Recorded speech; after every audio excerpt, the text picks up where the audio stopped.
Tim Gallaudet, welcome to the show. It's an honor to be here, Shawn. Thank you for inviting me. It's an honor to have you here. So you kind of came on my radar. I've been looking around at some of the UAP, UFO stuff, and I've been hearing a lot about the water and how they possibly might be coming out of the water. There's been sightings, and so I've been looking for somebody to speak on that, and we ran across you, so thank you so much for being here. It's an honor to have you here as well. And man, I am just really excited to pick your brain on what you know about all this stuff. So let's go. But everybody starts off with a introduction here, so if you don't mind. Admiral Tim Gallaudet, American oceanographer, retired Rear Admiral in the United States Navy, formerly worked on the U.S. Department of Commerce as the Acting Undersecretary of Commerce for Oceans and Atmosphere, also Acting Administrator of the National Oceanic and Atmospheric Administration, the NOAA. As of 2024, you're the CEO of Ocean STL Consulting, LLC, host of the American Blue Economy podcast, prominent member of the UFO community, on the board of directors for Force Blue, honored as a distinguished graduate of the University of California, San Diego. You're a research affiliate for Harvard's Galileo Project. You're on the board of the Soul Foundation and Americans for Safe Aerospace. And you later this year have a book coming out on leadership. There you go. There we go. That's some of the things. I'm sure I'm missing a handful of things. Anything in particular? No, that's all good. That's enough. That's enough. All right. Well, a couple things we got to crank out first. Everybody that comes on the show gets a gift. I've been waiting for this. There you go. Any guesses? Gummies? Hey, good guess. Oh, how about that? There they are. Made in the USA. My youngest daughter, I'm going to be her favorite person. Really? Oh, yeah, she loves these. I'll give you some more for the ride home. Okay. Fantastic. Thanks. But I also have a subscription account on Patreon, and so one of the perks that we give our patrons who are our top supporters, we give them an opportunity to ask the current guest questions. And so there's a couple of good ones here. This one is from Greg. Are there other areas that have more common UFO activity besides the California and Florida coasts? From what I understand, yes, there are. There's certain places in and around the globe that are hotspots. And I don't have that all mapped out myself, but it's the Scientific Coalition for UAP Studies, SCU, they're a pretty credible research organization, and they've done that. I think there's some places in South America and where else? In the Pacific Northwest, possibly. But there are. This is documented, and you could do a Google search and find them. Interesting. This is from Lester Dodson. What effects do underwater thermal vents and underwater volcanic activity have on ocean temperatures, ocean currents, and the overall world climate? Well, that's interesting. That's a good question. I don't think hydrothermal vents are a major factor in changes in the climate, but they're very interesting scientifically because they hold a habitat that is super extreme, high temperatures, very toxic with metals and minerals, but organisms have evolved to live and thrive in those environments. And it's really interesting regarding this current topic because of UAP, because it's basically we already have aliens in our oceans when you go to those places. They're some of them don't have any. They're all white because they don't need any coloration since it's so dark down there.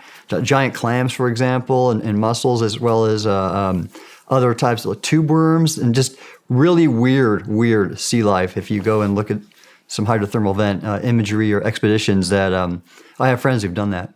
Wow. How deep are these? Oh, shoot. Well, the first one that was discovered was off the Mid-Atlantic Ridge, I believe, and my buddy, Robert Ballard, the discoverer of the Titanic, he was one of the ones who found him. He was working with the French, and I think there might be around 2 miles deep or so. It varies. Wow.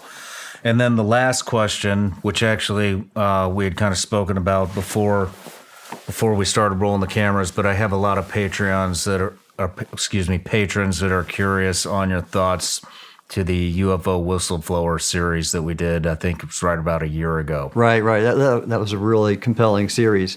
So I've been in this UAP topic for a little over about 2 years.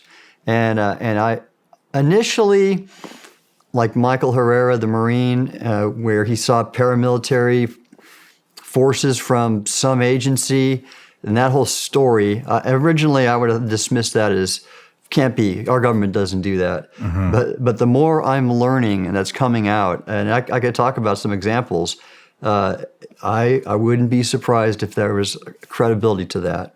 Because, for example, there's a book out there by a guy named Greg Bishop called Project Beta. Have you ever heard of it? I haven't. This is a really good book right now. It's a Project Beta. Project Beta, and it's the subtitle is something like the story of Paul Benowitz and the evolution of the modern UFO myth. And what it's about is a civilian physicist who was on contract to work at for the Air Force, I believe, and ultimately he was one of these people who was a civilian researcher in the UAP in the New Mexico area where that's a hot spot. And the Air Force deliberately deceived him and exploited him and even broke into his house to make him believe that there was going to be an imminent alien invasion. And he basically nearly went crazy. And the Air Force did that deliberately. And what? Yeah, yes. The book is really good to read too. You can read it like in a day. It's all happened. The main perpetrator in the Air Force is a guy named Richard Doty. He's quite well known in the UAP circles, and that's what he did. And I can see that happening right now. And we could talk about this later, but you know this DoD UFO office called AARO? Mm-hmm. So they recently released a report. Real quick, what does AARO stand for again? All Domain Anomaly Resolution Office. And their report was looking at the historical kind of story of U.S. government's UAP involvement. Congress directed them to do this report, and they basically didn't do their job. It was a lot of errors. They missed a lot. And one of the prominent UAP authorities on national security, Chris Mellon, wrote a scathing expose, if you will, on all the errors in the report and how they didn't meet the congressional mandate. And when you read that, and you can tell they're obviously obfuscating. They are deliberately not saying what they know and saying things that are patently untrue in this report that Congress directed. And so Chris wrote a great article in the debrief about it and all the flaws. And when you put that together and look at that, you can just see that is active disinformation. They're not acknowledging what they know, and they're actually putting out false information.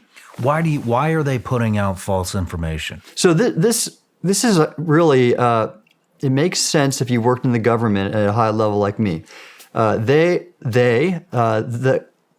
executive branch, the National Security Council, upon direction from the president, and the Department of Defense and the intelligence community, the Office of Director of National Intelligence, they're the ones who could have the say.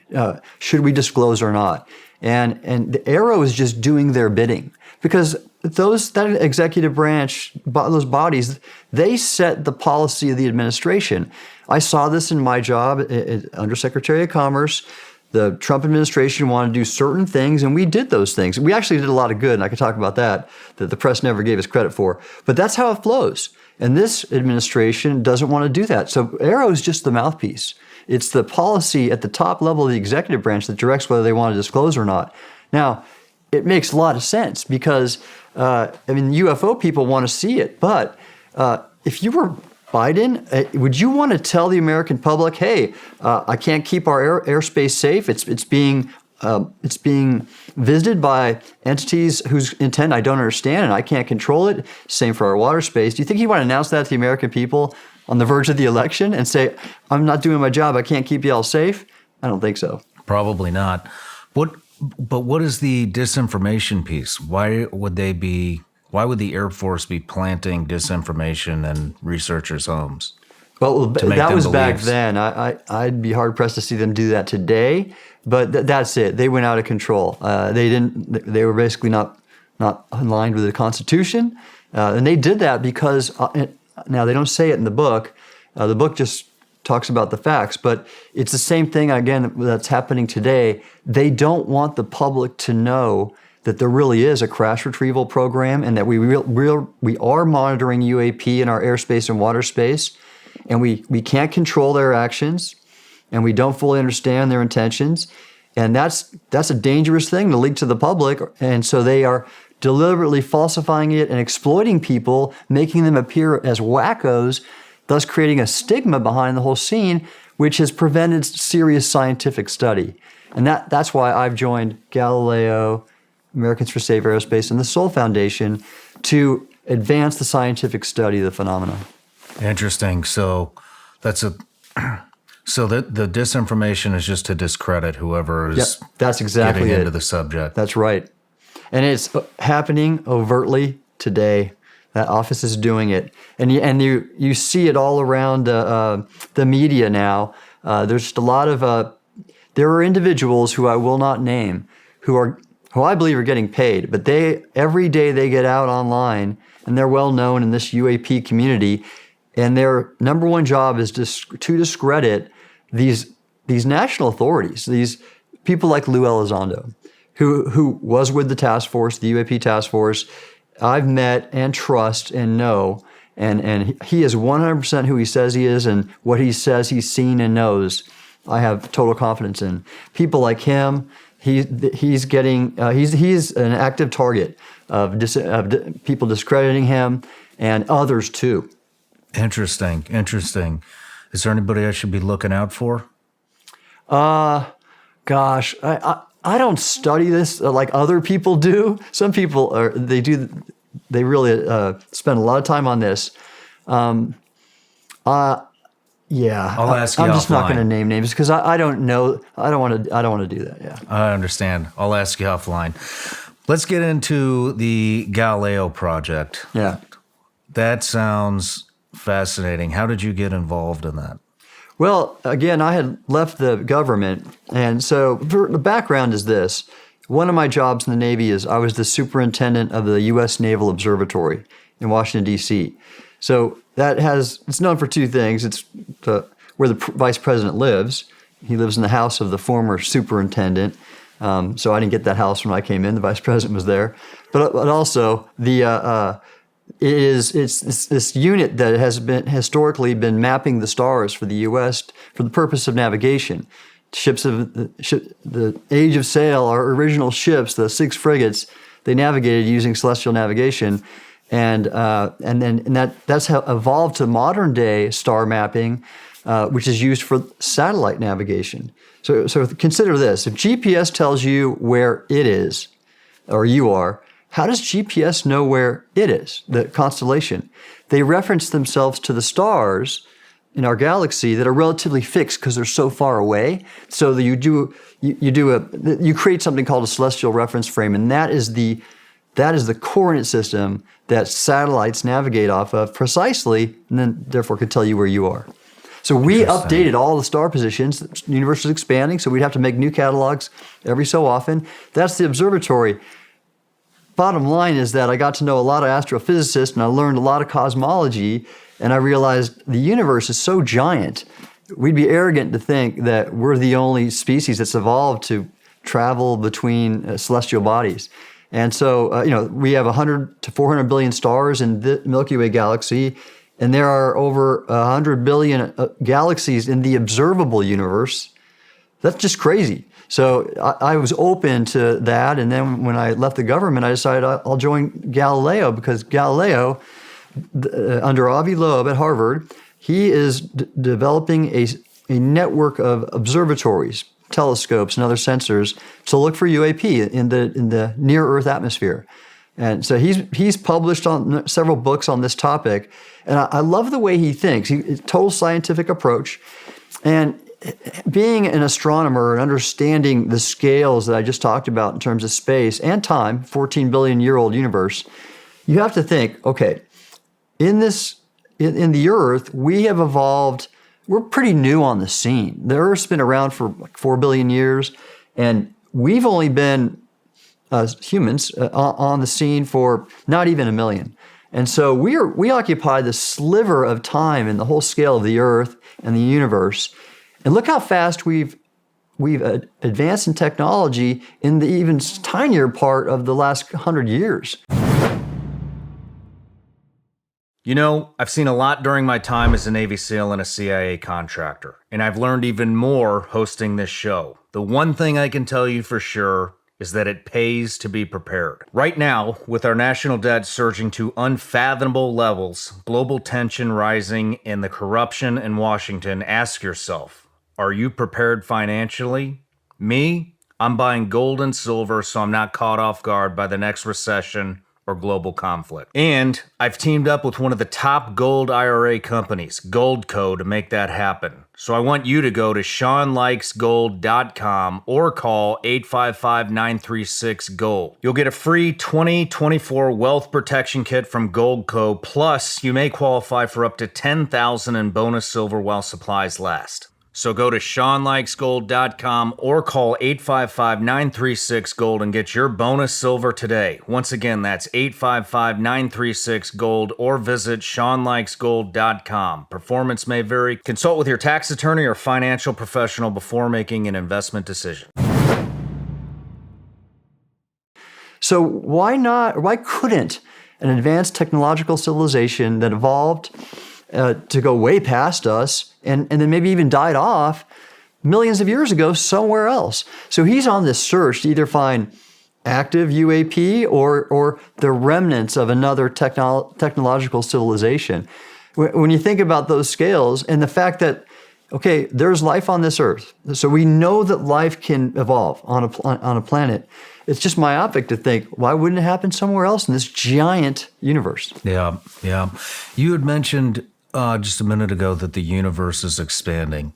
And I've been watching things on this, but how do we know it's expanding?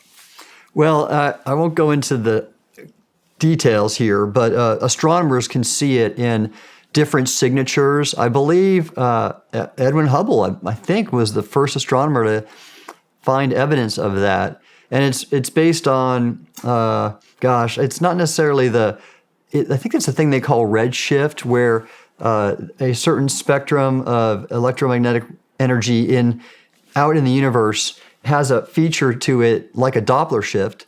When a train's going by or you're going fast by something and you hear that change in frequency, I believe it's something like that. Don't quote me. I haven't done astronomy for a long time, but astronomers have been able to prove it conclusively.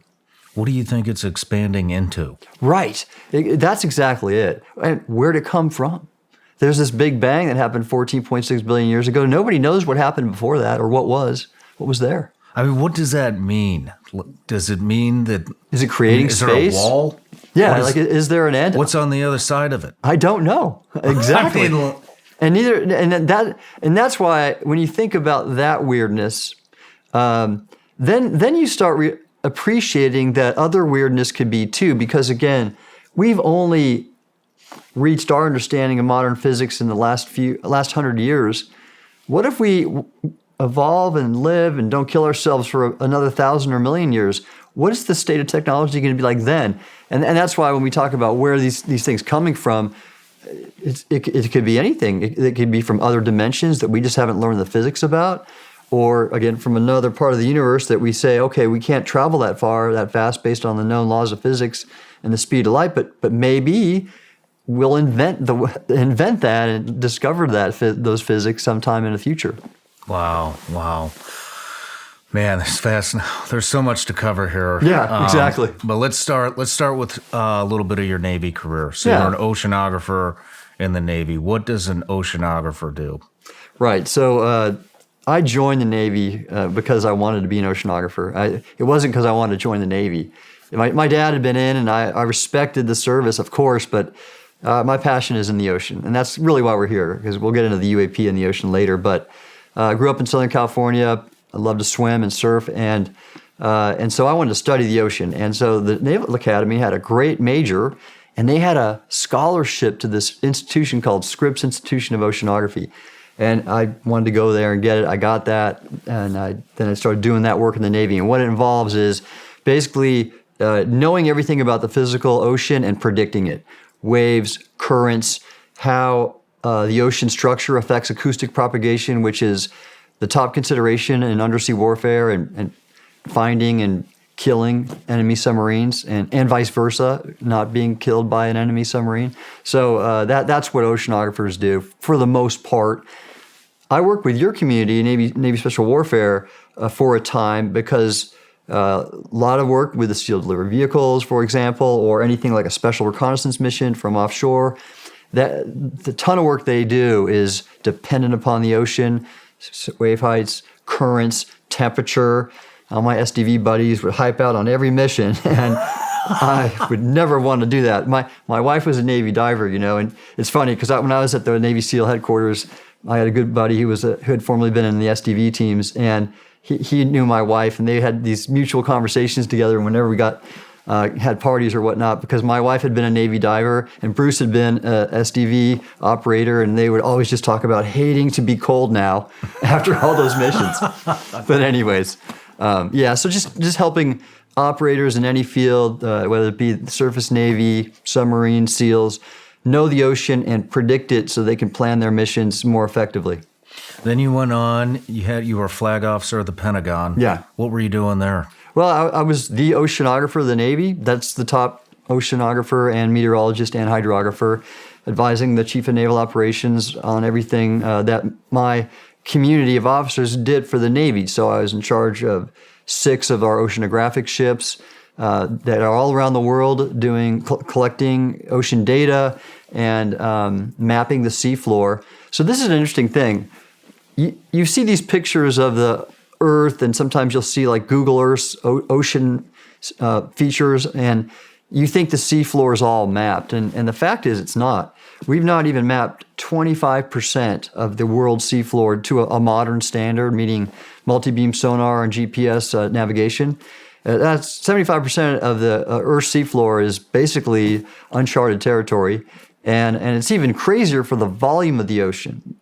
Barely 5% of the ocean volume has ever been explored with a remotely operated vehicle. 5%? 5%, yeah. So like that much volume, we don't even know what's out there. So so I did that for the Navy in the Pentagon, and after I left, I did that at this U.S. agency, which was a U.S. top ocean agency, the National Oceanic and Atmospheric Administration. And then, since I've left, I'm just consulting for some companies that do that kind of work, ocean tech, weather tech, some other things. Yeah. So there's another thing about this underwater feature off SoCal that I want to dive an ROV on. What happened is I wanted to get a better look at it, and I happen to know this very famous explorer. His name is Victor Vescovo, and here's the kind of guy Victor is. He's a private equity investor. He was an intelligence officer in the Naval Reserve, but he made a lot of money in his day job, and he has done the Explorers Club Grand Slam, which involves hiking all the 7 peaks, including Everest, and skiing to the North Pole and the South Pole. And Victor, for him, it wasn't enough. So he learned that all the deep ocean trenches in the world, not all of them have been explored. So he hired a company, bought a ship, built his own submersible, and financed, for the sum of about $50 million, an expedition to dive in all the 5 deep trenches. And it's called the 5 Deeps. None of them, that's never happened. So he built a submersible that could go all the way down to the Marianas Trench, the deepest part of the ocean. They call it Challenger Deep. And he's done that 14 times, which is incredible. That only been dove twice before. How deep is it? 35,000 feet. Wow. 10,000 plus meters. Yeah, this is crazy. And so he's done some exploring. What happened is I signed an agreement with him when I was at NOAA, and he agreed to put our scientists on his ship and give us the data he collected, because he also had a really great sonar, a multi-beam bathymetry sonar. And so we had that agreement. Well, one time after I left the government, I learned that he was going to do a test cruise, if you will, a shakedown for his ship, because it got a new sonar on it, the state-of-the-art. And when I learned he was doing it, and I knew about this one feature that I couldn't explain on the seafloor, I wrote Victor and I said, hey, this cruise you're going to go test your sonar at, I have an idea for you, and it's going to be an expedition like no other. And I told him about what I was doing with UAP and my hypothesis on this feature maybe being the result of some interaction with a USO in the seabed. And I said, and I have some other coordinates too. And we gave him some coordinates of areas like where we knew the Nimitz had its encounter, and the Omaha had its encounter. Just areas where UAP had been observed and USOs, and that maybe there's something on the seabed there. And I didn't think he'd write me back. I was curious. I thought he might think I was off my rocker. Well, he wrote me back and just said, send me the coordinates. And he went and surveyed all around those areas. Unfortunately, his submersible wasn't ready, and he couldn't get his eyes on that target and see it optically. But he got some high-resolution bathymetry with his sonar, and that's what I'm working off of. Well, how long ago did this happen? Oh, it might have been 2 years, but that's what's interesting about my point too is this, that here was a guy like him, and I told him about possible UAP activity in the ocean, and he didn't blink. He just said, send me the coordinates. I have one other story, and it relates to this, the ocean, and I guess maybe the credibility of the topic. So I mentioned that I work with the National Academies, and National Academies of Science, Engineering, and Medicine. And they have this body on it called the Ocean Studies Board. And this is the Hall of Fame, or the all-stars of ocean science in our nation. These are just top-tier ocean scientists who get together, and we decide upon topics of interest on the ocean, and we agree on studies and help conduct them.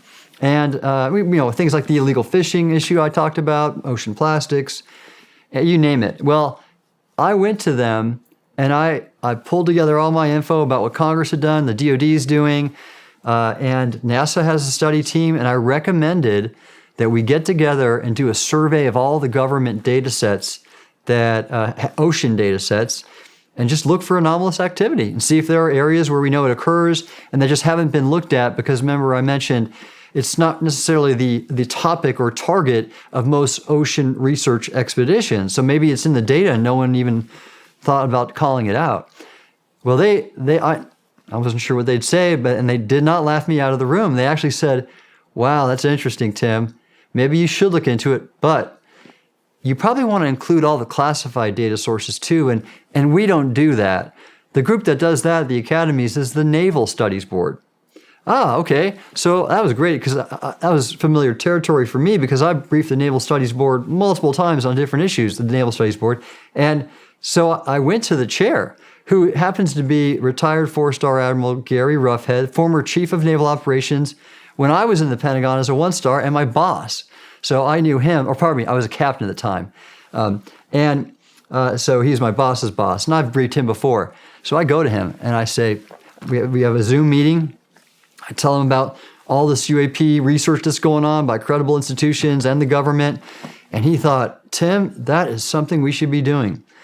He said, not only because if we have things in our water space that we don't know about, we should. And he said, but also, this is going to help us know a lot more about the ocean. And I remember I talked about knowing more about the ocean is going to help us with China. And he said, we need to know more about the ocean for that very reason, to be better than them. So two purposes he thought we could achieve with that. So where I am with this is that now I have to, they need government funding. They need a government sponsor to say, hey, Naval Studies Board, do this for us, and we'll pay you this much. And so I now have to go back to the government, unfortunately, either the Office of Naval Intelligence, my former command, the Naval Oceanographic Office that I was in charge of, or NOAA, and see if they'll want to do a study.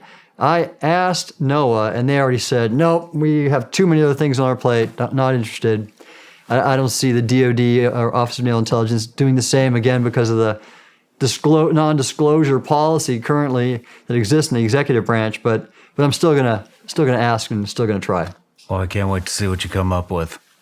We'll see what happens. What was it that, how did you get involved in this whole UFO, UAP thing? Right. So I've said this story before, but it's worth going at again. First off, as I mentioned, I was a superintendent of the Naval Observatory, so I understood how big the universe was, and I was open-minded to that there could be other life outside of the Earth. And then as a 1-star, I had actually 2 jobs. I had a Pentagon job, and then I also was an operational commander. So there's a 1-star job in Stennis Space Center, Mississippi, called the Commander of the Navy Meteorology and Oceanography Command. And that's all the folks that did what I did. So there's enlisted aerographers that do weather forecasting on aircraft carriers and shore stations. And there's other folks that, again, advise for anti-submarine warfare. And so all these, about 3,000 people, civilians and uniformed, do things like ocean mapping, weather forecasting, ocean forecasting, and I was in charge of them all. And so I'm in my office that one day, so I was splitting time between the Pentagon and D.C. and this office in Stennis. And one day I get this email on the Navy Secret Network, SIPRNet, and it's from my boss's operation officer. I was reporting to a 4-star admiral, U.S. Fleet Forces Command. His operations officer was a 2-star. And the email was sent to all the subordinate commanders. This is at least 20 flags and SESs. All the deputies are copied on it. And the title of it is Urgent Safety of Flight Issue, all caps. And the body of the email said, if any of you know what these are, tell me ASAP. We are having numerous near midair collisions. And if we don't stop it, we're going to have to cancel the exercise. And attached to the video was the now famous leaked Go Fast video. You know it, don't you? Yes. Yeah. Okay, so the UAP, F-18 pilots captured video of this UAP zorching over the water. There's no flight control surfaces or propulsion means that are visible. It's just a little round sphere. And then the pilots are all going crazy, and other videos have mentioned how there were multiple ones out there. And I knew right then and there that was not ours. We don't have technology like that. I was read into a lot of SAPs, to the best of my knowledge, and we would never do that in a training range. Especially aircraft carrier workups are so compressed. They have to do all these things. The pilot's got to get certified. They got to land so many times on the carrier. They got to do all these things and certify to go deploy. So throwing out advanced technology in a training range during a pre-deployment workup just doesn't happen. I mean, people will get fired. So, and of course, we have testing ranges to do that. That's of course. So I knew that wasn't ours. I also had been read into all the threat, our adversaries' capabilities. I knew that nobody else had that. And so I knew right there that was something not ours. Not human, off-world, whatever. It just wasn't ours. And my deputy and I were both open-minded. He was an SES, and I pulled him over, and we've talked about it for a while. And we're just pretty much amazed. But the next day, that email was wiped from my computer and my deputies and everybody else. So, okay, it's gone. Wow, I wanted to save that thing. It was interesting. And come to find out, I go to monthly meetings at my boss's headquarters in Norfolk. And we always talk about staying up with the training cycle, and safety issues always came up. And this was a big safety issue. The ops officer said so. And so, and my job as the chief meteorologist in the Navy, another one of my hats, was safety of flight.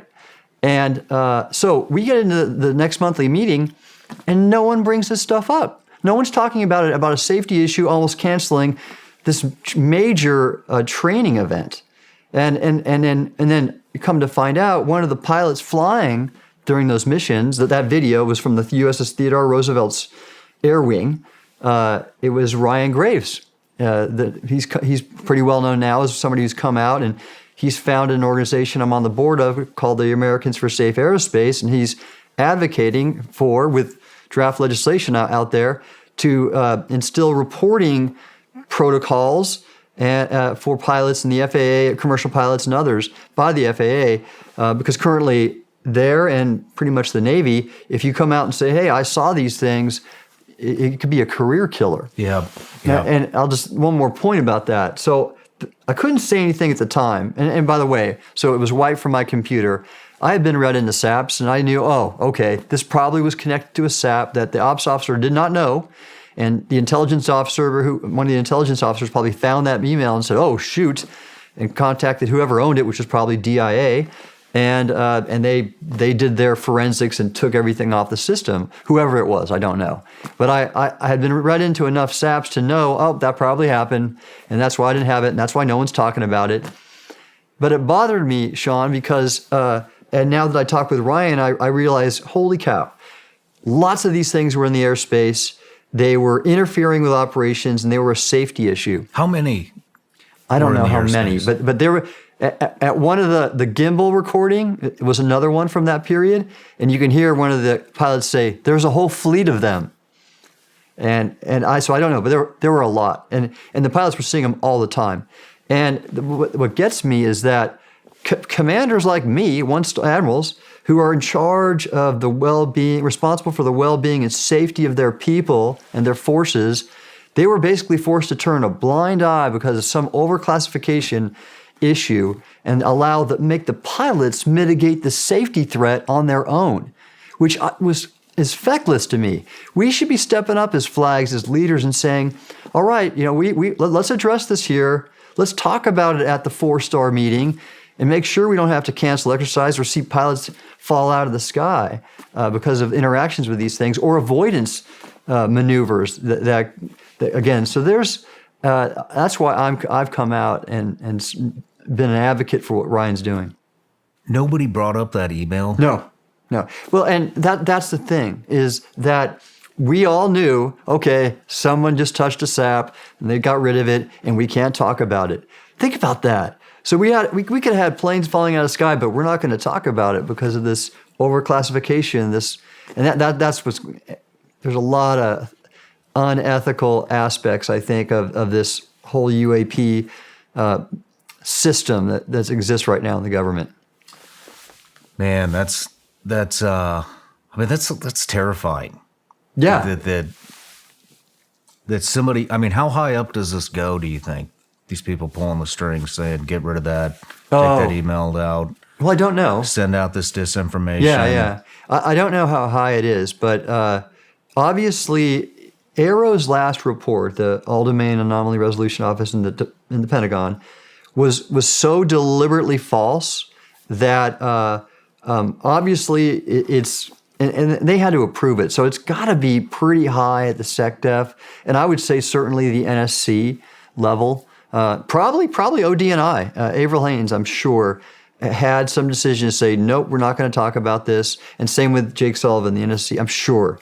Because there's so many people clamoring for it right now, and it's getting so much media visibility. So it had to be up at that level. I don't know about the president, but probably the NSC director. Man, well, so what is a oceanographer and all the different things that you've done for the government, for the Navy, for the country? Why are you focusing on underwater stuff? Yeah, well, first off, we know we see them in the water too. The last example that I saw was from the USS Omaha off Southern California, a well-known video that Jeremy Corbell, one of the UAP media types, has gotten out there. And there's other examples too. Classified examples I can't talk about, but confirmation that we see these things underwater. And I can tell a story about a submarine officer who came out to me too. But so we know they're in the water, and that's my thing. I've done a whole career of ocean science, and so it's what I know, and it's who my network is. So, and now I'm on 2 national bodies that advise on ocean research, and I'm trying to get UAP studies into their research priorities. One reports to the White House and one's within the national academies. That's why. It's what I know, and I know they're in the water, and we're never going to have a full understanding of what the nature of UAP unless we look in the water too. So that's what I can bring to bear on this whole discussion. How many encounters have we had of UAP, UFO activity in the water? So I don't know. I mean, there's a couple books out on it, and all of them, I think, really lack data. They're mostly anecdotal with interviews of people. One of them is by a guy named Preston Dennett, and it's interesting because he looks at the hotspot phenomena off Southern California. And then there's an older book by a guy named Carl Feint who something called, I think it was called UFOs in the Water, and he also just compiled a wide range of cases, just interviewed people, and so there's a lot. There's several hundred in those. And then Richard Dolan, who's a pretty well-known UAP researcher, he is he's finishing up a book, and I've seen the draft, and he's got about 600 cases where he's looked at all the books and sources and that go back from the 1700s. So I think there was there's some interesting cases in that book, but ultimately it's a lot less than we've seen in the atmosphere because the ocean's not as transparent. But it's worth looking at again because there may be more going on than that amount we know to have existed. Let's talk about the Submariner. Yeah, this is a good story. So as I've come out, if you will, or I've been speaking out, and I am what I am. I have the scientific background as an authority on these topics of ocean science and exploration. People have looked to me and said, I bet if I tell him, he seems like a straight shooter, a credible guy, I guess. And so a submariner came to me, and virtually and he just said, hey, I was on a sub in the 80s.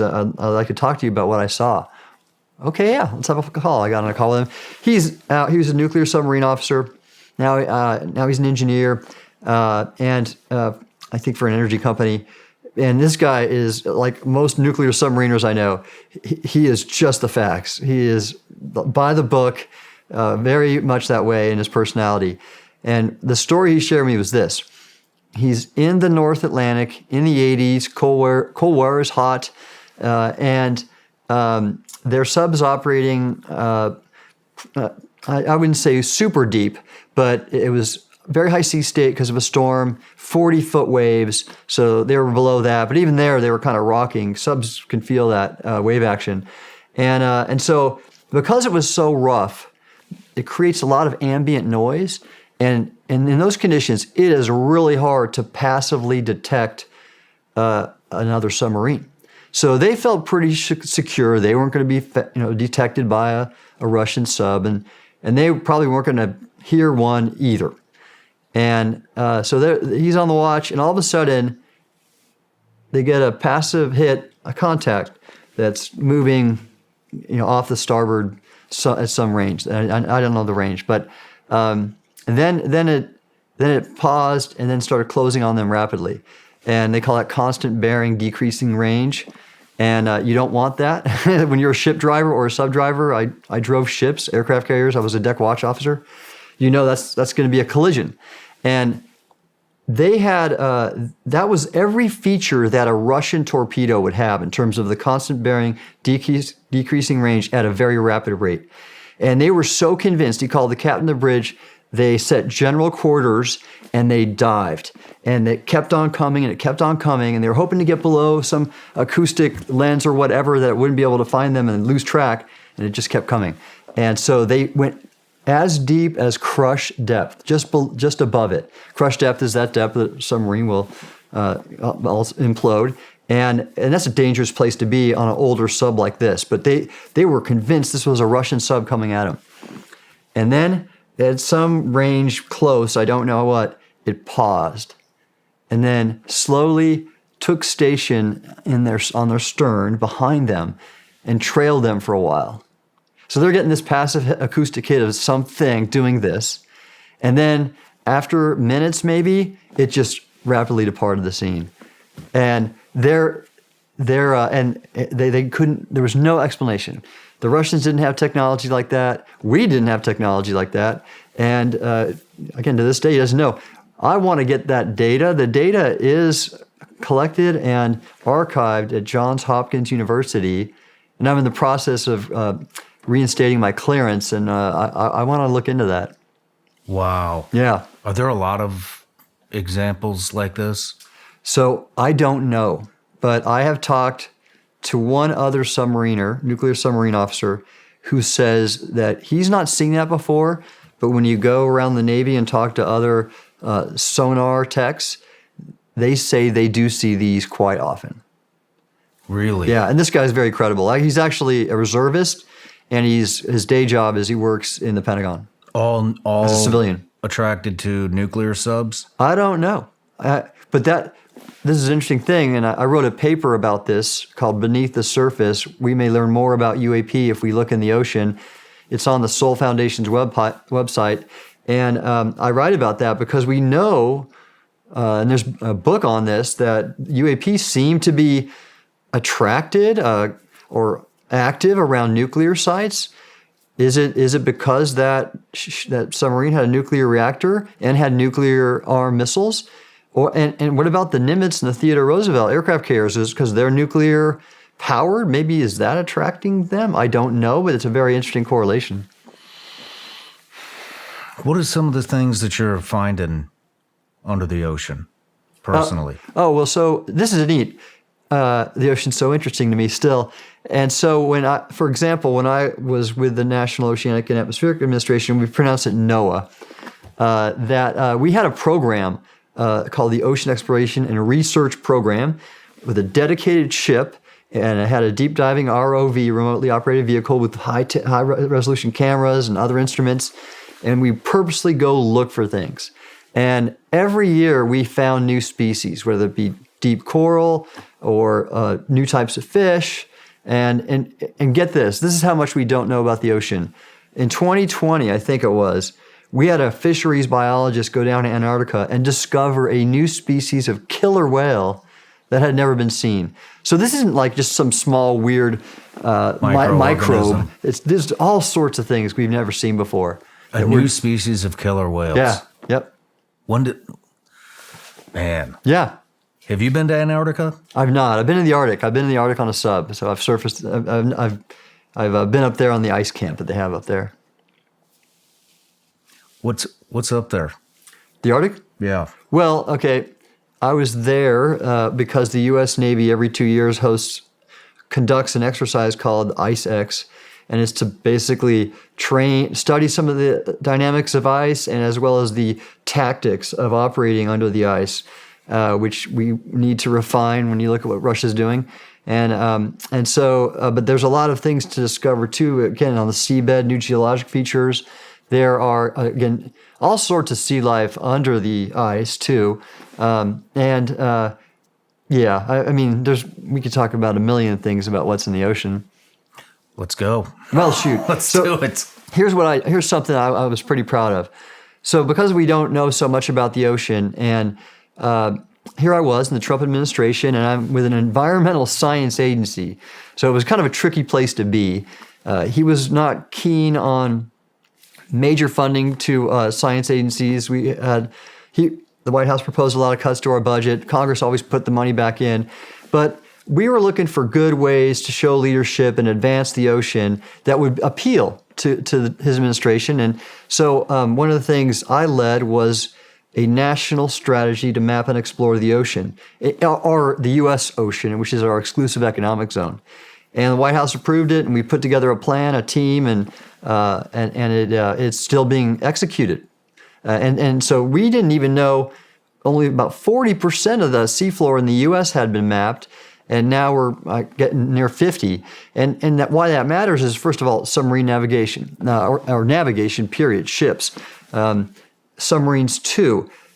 We had two submarines. One was the USS San Francisco in the early 2000s, and then later the USS Connecticut in the early 2020s. Both collide with undersea mountains, seamounts, sustain major damage, hundreds of millions of dollars. In the San Francisco's case, one sailor was killed because of just 35 knots, boom, he sustained a head injury. And that's how much we don't know about the ocean and why we need to do it. And I even wrote an article about the fact that China is mapping and exploring the ocean heavily in the Western Pacific. And if they know the ocean better than us, we're going to have a hard time with them. You know, think about this. High ground in ground warfare provides tactical advantage, right? And the ocean has a high ground too. If you know the acoustic properties and the seabed well, then you can use that to your advantage in predicting the acoustic and optical paths of sensors and avoid counter detection and maximize your ability to detect the adversary.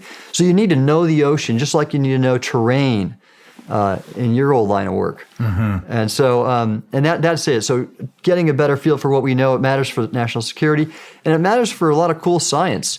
We have some of the best managed fisheries in the world in the U.S., especially in Alaska. And we need to understand the nature of the fish, where they're moving into certain places. We need to understand what their habitat is like, so we know where they'll be and we don't overfish them. There's all sorts of reasons to map and explore the ocean, and those are just a few. Yeah. What are some of the things you've encountered? So there's some other interesting ocean things I've seen and done. And a lot of this is credit. I give credit to my wife, Karen, who was a Navy diver doing salvage. She was a diving officer. She's recovered aircraft from the floor of the Mediterranean, the seafloor, and done some hard stuff. She's my inspiration, and she's the reason. Actually, I even speak up about UAP. I had no idea. I had no intention of doing it, and she just said, "Tim, you've done some things. You have a voice. Why don't you do it? Why don't you go contact Avi?" And so I give her that credit. But also because she was a former Navy diver, and we met getting our graduate degrees in oceanography at Scripps, that's just what we do now as a family. We do ocean stuff. And so I joined her. We did a week-long cage diving expedition off Guadalupe Island with great white sharks. Oh, man. Oh, how was that? It was amazing. And this is... Amazing. Yeah. Well, it was, there's so much to say about it. But the neat thing that I was proud of is it wasn't just some adventure tourism deal. I actually found the people who do it through my old agency, NOAA. One of the women who worked at our Fisheries Science Center in San Diego, she had a nonprofit job doing marine scientific research investigating specifically great white sharks. And this was part of a 20-year time series where the scientists had been photo-identifying individuals in the population by the markings on the side of their body, because they're kind of dark on the top, blue, and then they're light white on the bottom. And it's like a zebra. They have it's unique to each individual, the pattern.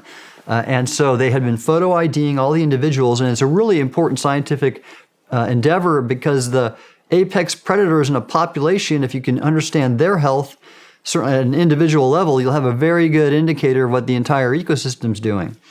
And so we went down there, we took our GoPro data, and they downloaded it and used our data, but it was also just extraordinary. These animals are as big as buses. Of course, they're like weapons with their teeth, and they're interesting. I remember we had a day travel from Ensenada, and we had 3 days of diving and a day travel back. And I remember thinking on the way out, we're going to have 3 days in the water. I'm probably going to get bored after the first day. I'm going to see the same stuff all the time. No way. Now I know, because these animals are coming right up to you, and they're just doing what they do in the wild, and they're majestic and beautiful. But now I know why bungee jumpers do what they do, because I just wanted to get in the water like constantly and see those things. They're never disappointing. Man. Yeah, that was a good show. Was that pure pleasure, or were you down there to study? I was there, again, for that nonprofit to help with their scientific study of the animals. Yeah. So I had to pay for it, but it was a contribution to that science institute. Cool. Marine Conservation Science International is what they're called, MCSI. Interestingly, and I didn't know this back then, I wish I did, but that's Guadalupe Island off Baja California is a hotspot for UAP. Is it really? All the fishermen around there, they see them all the time. Yeah, you Google that and you get tons of hits.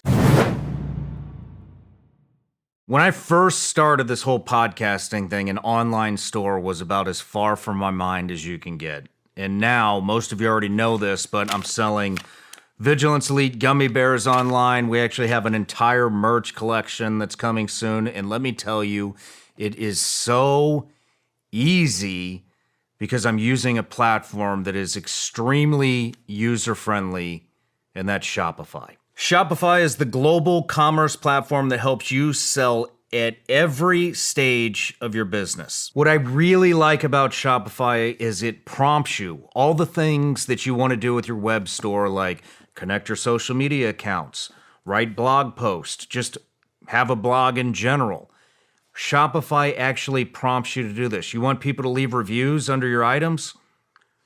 You can do that on Shopify. It's very simple. Shopify helps you turn browsers into buyers with the internet's best converting checkout, 36% better on average compared to the other leading commerce platforms. Shopify is a global force for millions of entrepreneurs in over 175 countries and power 10% of all e-commerce platforms here in the United States.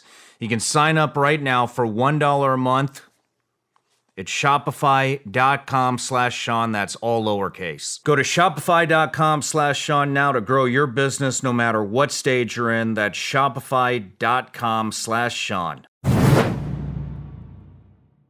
The famous Abraham Lincoln quote says, "Good things come to those who wait, but only the things left by those who hustle." Well, if you're a business owner and want the best people on your team, the same applies. Thankfully, ZipRecruiter puts the hustle in your hiring, so you find qualified candidates fast. And now you can try it for free at ZipRecruiter.com/SRS. ZipRecruiter's unique technology finds top talent for your roles right away. Immediately after you post your job, ZipRecruiter's matching technology starts showing you qualified people so you can hire fast. Let ZipRecruiter give you the hiring hustle you need. See why 4 out of 5 employers who post on ZipRecruiter get a quality candidate within the first day. Just go to ZipRecruiter.com/SRS to try it for free. Again, that's ZipRecruiter.com/SRS. ZipRecruiter, the smartest way to hire. So that was one. And then thankfully, Karen and I now, we just, again, we take our girls, they're all scuba certified. We've been free diving with bull sharks off Florida. We've been scuba diving with Caribbean reef sharks off in the Bahamas. And then just recently, Galapagos Island and hammerheads. Very cool. Which is great. Cool. Yeah. So this is and our next trip is to Fiji and the Republic of Palau to do some diving. And we were in Palau last and saw some really magnificent black-tip reef sharks up close and personal. So that's what we do for fun. What are some of the things you've encountered as an oceanographer that you know? So here you go. When I was keep you up at night. Oh, keep me up at night. The nature of the ocean doesn't keep me up at night. It's our adversaries who want to exploit the ocean to harm us or our allies. For example, Chinese illegal fishing is destroying economies all around the world, especially in Pacific Island countries. I wouldn't say it keeps me up at night, but it is a big issue that even our DoD, the Navy, is working to combat with the Coast Guard. There's a funny thing about that question, Shawn. So I served in the same administration as Secretary Mattis when he was the Secretary of Defense. Great guy. That was one of the questions he answered early on in his tenure as SecDef. Someone said, "What keeps you up at night?" And he said, "Nothing keeps me up at night. I keep other people up at night." Right on. He's great. He's the best. Yeah. I got to serve with some fine people in the Trump administration. Secretary Mattis was one. General John Kelly, the first chief of staff, he was Homeland Security chief initially. Great person there. He was a mentor for a month-long course I took at the National Defense University. Great person, and there are others too. Well, what are you finding under there, UAP-wise? UAP-wise, yeah, in the ocean. Yeah. So again, I only know of the examples I've just shared, and then there's some classified examples I can't talk about that I know of. Basically, like you see in the atmosphere, you see large craft, different shapes. The reports have been different lighting configurations sometimes, and so it seems to be the variety of the nature. It seems to be as diverse as it is up in the atmosphere. That's what seems to come through. And again, if we've seen so much through the published literature and then the documented accounts recently, then there may be not just maybe the tip of the iceberg. What do you think these are? Yeah, right. Are they man-made? I don't know. No. Well, first off, no. I don't think I don't know. That's why we need to study it. And these organizations I'm with, supporting their research. But as this topic gets explored more and more, and I engage with people that are that have been read in or have somehow touched the programs, we have a very active discussion going on daily about this very question. What are they? And I mean, there's some possibilities. They could be from an extraterrestrial source. Again, we don't know the physics on how that could be. Some people have speculated an interdimensional origin, which I don't understand either. But again, since we really don't know all there is about physics, possibly there's something there. And then there's a really interesting theory and I'll encourage your listeners to check it out. There's an article in the Debrief from early this year, 2024, by a guy named Bernardo Kastrup, and it's a really well-written essay where he speculates that, well, all right, what's the most likely source? Well, if intergalactic travel is not possible, then it could be that these things originated before we evolved, before life as we know it evolved. So they think there's a period around 750 million years ago where, due to the recycling of the continents, if you will, that there's no fossil evidence for. And so there's a period a billion years ago or more that we just don't have any fossil evidence of. And he conjectures that possibly an advanced technology civilization evolved. And that's not a stretch when you think we're an advanced technology civilization, I think, kind of, and we've evolved. We're here now. So if you know we can do that, then go back even a billion years and perhaps that could have happened. And when they saw things getting dicey because there's so many cataclysms that have happened, you look at the dinosaurs and the asteroid that wiped off a large portion of the Earth. There have been other extinction events, and then less cataclysmic, but even severe, like about 12,000 years ago, this climatic period called the Younger Dryas, where the Earth's temperature dropped a lot, and you can see evidence of that in geology, and so that was an event where a large part of the Earth's life was exterminated. So what's happened?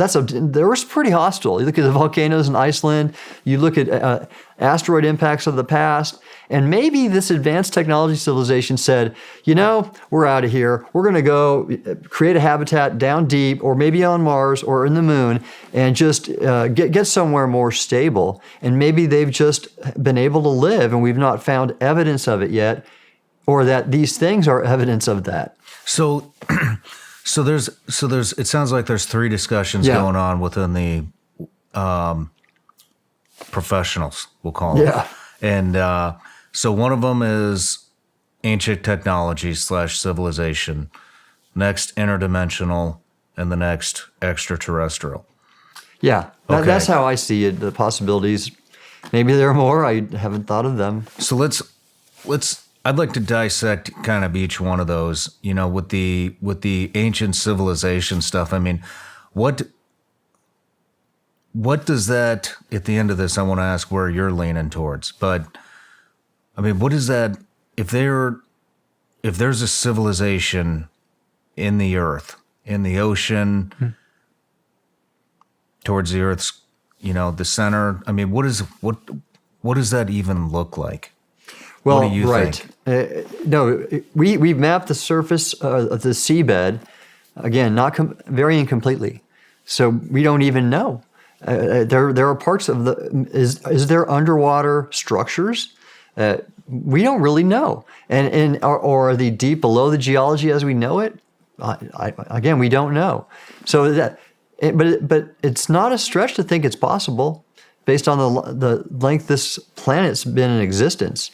What's unfortunate about this whole discussion we talked about a little earlier is it's so stigmatized that few people want to be open-minded and talk like we are right now, of entertaining the possibility of an advanced technology civilization from either of those three origins.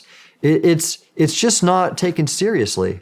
And I think, and thank you for having me on, because it is about time we do it, because we do see evidence of them all the time in the ocean and, of course, in the atmosphere.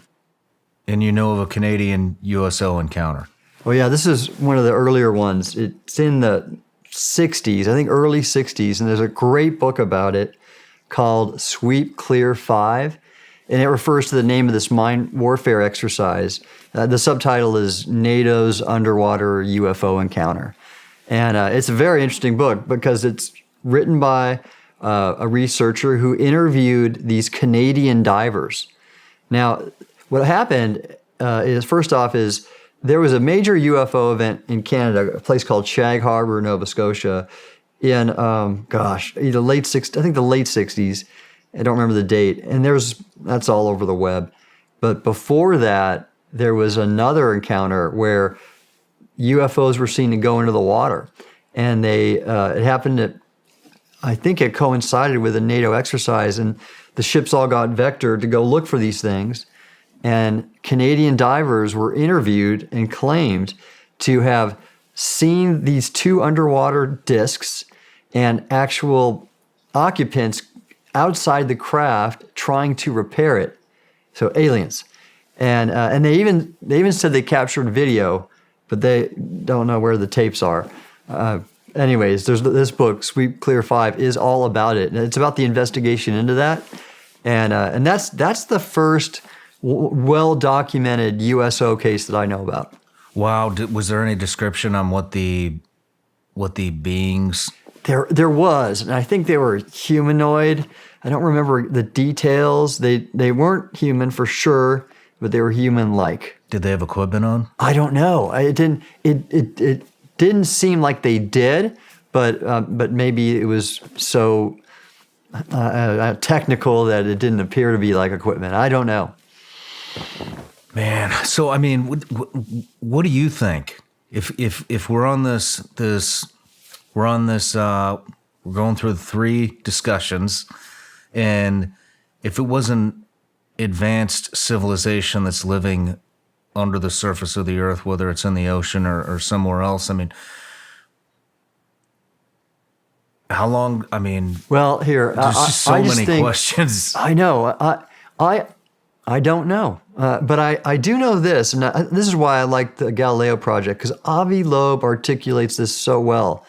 He and modern society doesn't appreciate how new to the scene we are in terms of everything, our behavior, and how we treat each other, and technology, and so you have to think it's just so possible that either in this large universe or in a part of the universe we don't even know about, like I said, another dimension, that some advance or several. And actually, that's the thing, Shawn, is that from what I gather of all these eyewitness accounts that are out there, and knowledge from credible sources that were that know people in these programs, the UAP programs, crash retrieval programs, that there are different types.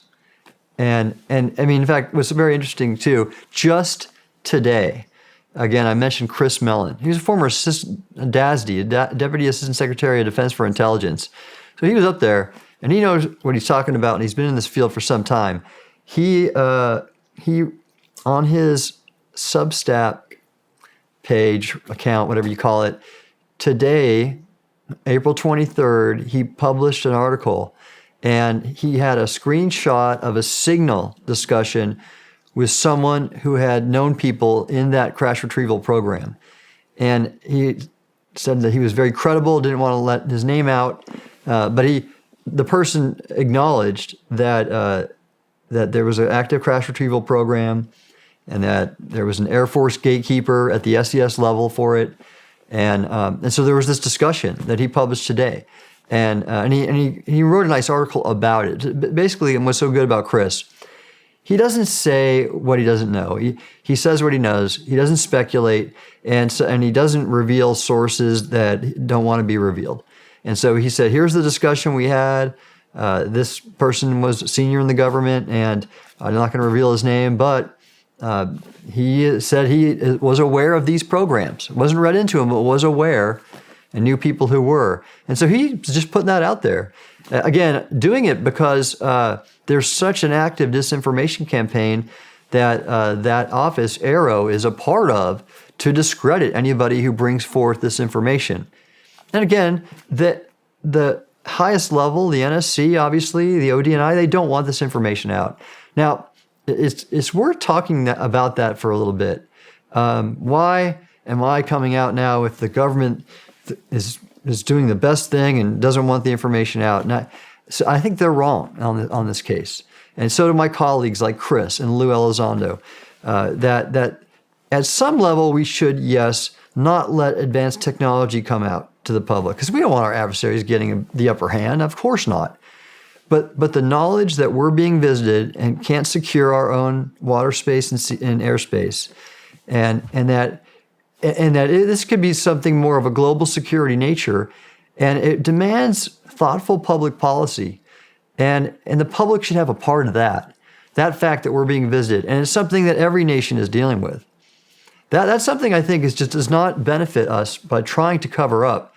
And in my personal opinion, the AARO report was so inartful and flawed and full of errors that it makes me wonder: are we that clumsy and inefficient and ineffective in other counterintelligence endeavors? I sure hope not.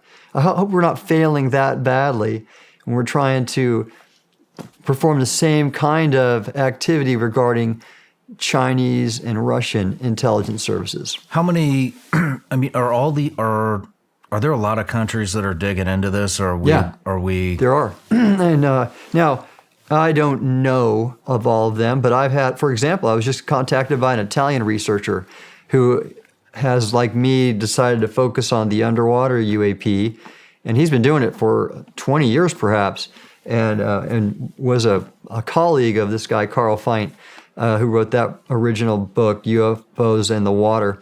And so there's that. This Sol Foundation group has just brought on a European on their board. His name is Jonathan Berta, and he's neat because he's a technology guy. He's an industry. He's got his own company, and here's how his company got started. I think they do aerial drones, and I think it was in France that they were seeing all these UAPs around their nuclear sites, and they contracted his company to fly drones to observe them. That's how he kind of launched his company, and he's doing quite well. But he's one of these open-minded people, and so he brings in an international perspective to the Sol Foundation. In addition to Peter Skafish, who's the other lead, and he's got a humanities background. I think it's a socio-cultural anthropology. And then you have Gary Nolan, who's got a material science and biomedical expertise, and he brings that hard science to the Sol Foundation. Interesting. Let's get back to the underwater stuff. I want to know what else are you seeing? I mean, with your current research, what are you currently working on under there? Well, I'm not an active investigator. I don't have a ship. I don't have the money to fund an expedition. Now, there's a couple things that I have been involved with. For example, the Galileo project. And this isn't too out there, but it's part of the whole phenomena, if you will, and field that is worth pursuing. So Galileo is looking to discover remnants of ancient civilizations, extraterrestrial technology civilizations, or active ones that are in our world observing us. So he's setting up this strictly outside of Earth. Well, kind of. So he's got telescopes that are looking at the near Earth atmosphere. Okay. And so wherever they come from. So it doesn't matter where their origin. He just wants to scientifically study them better. But here's something cool. So he studied the very first known interstellar object to impact the planet. So it was in a catalog of, I think, asteroids or objects like that I forgot who maintained it. But basically, he got some data, looked at it. It had been gathered, I think it was collected on what appeared to be a meteorite, impact the Earth over the ocean off Papua New Guinea, the Bismarck Sea. And so he had data on this. And when he looked hard at the data, he realized that this thing its impact was not like others. We know from Space Force data that it's got an it's outside the solar system. It's an interstellar origin, just based on its trajectory. So if you're an astronomer and an astrophysicist, you can do the math and determine that based on how a meteorite comes in. So we know this thing is interstellar in origin, one. And then he looked at how it impacted, and you can, again, do the math through the energetics and everything, that it had a much harder material strength. So it disintegrated a lot later than others based on its speed and all these things. So it was made of something harder, not the normal iron type of composite or whatever that the normal meteorites are made of. So it impacted from outside the solar system, and it burned up a lot slower. It was made of something super hard. So what he did is he launched an expedition, got it funded, and he went and recovered fragments of that meteorite. They hit the ocean and then settled in the sea. And what happens when a meteorite does that, it burns up and it creates these sort of little metallic droplets that just sort of fall into the sky. Heavier ones fall first, and the other ones sort of just push along the trajectory and fall later. And so he went and mapped it all out. I gave him ocean data and atmospheric data so he could do a profile and figure out how far the stuff drifted in the air and then drifted in the water based on currents. And he found him. Interestingly, I was able to connect him with the group who'd done that before to go search for meteorite fragments in the ocean. We had done this NOAA had done this with NASA in a thing called the National Marine Sanctuary off the Olympic coast. And we basically built a magnetic sled with some magnets on it and towed it along the water to pick up all the metallic particles, and then had to take basically fine brush and get them all off, separate them from the mud, and then study them. So Avi did that with his team, and I didn't go out with him, but he was able to find material that was not of earthly origin. So his next expedition, which he hopes to lead in April 2025, he found the fine stuff.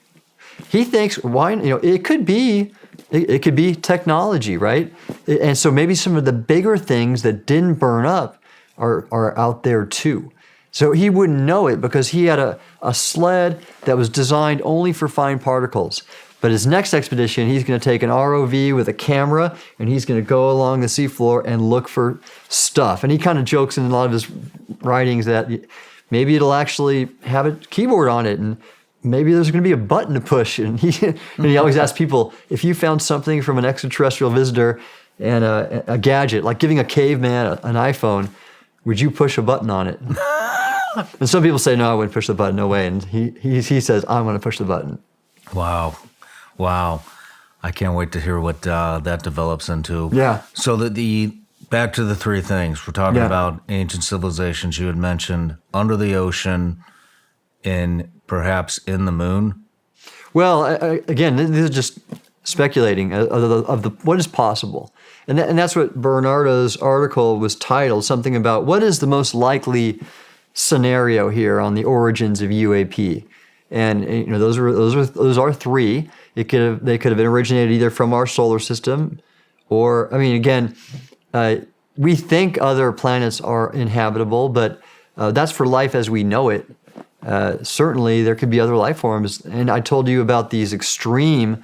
They call them extremophiles, organisms on these hydrothermal vents in the ocean, super deep, high pressure, and they're weird and they're alien looking, and they've evolved to withstand the pressure and the temperature, very high temperature, hundreds of degrees, and toxic environments.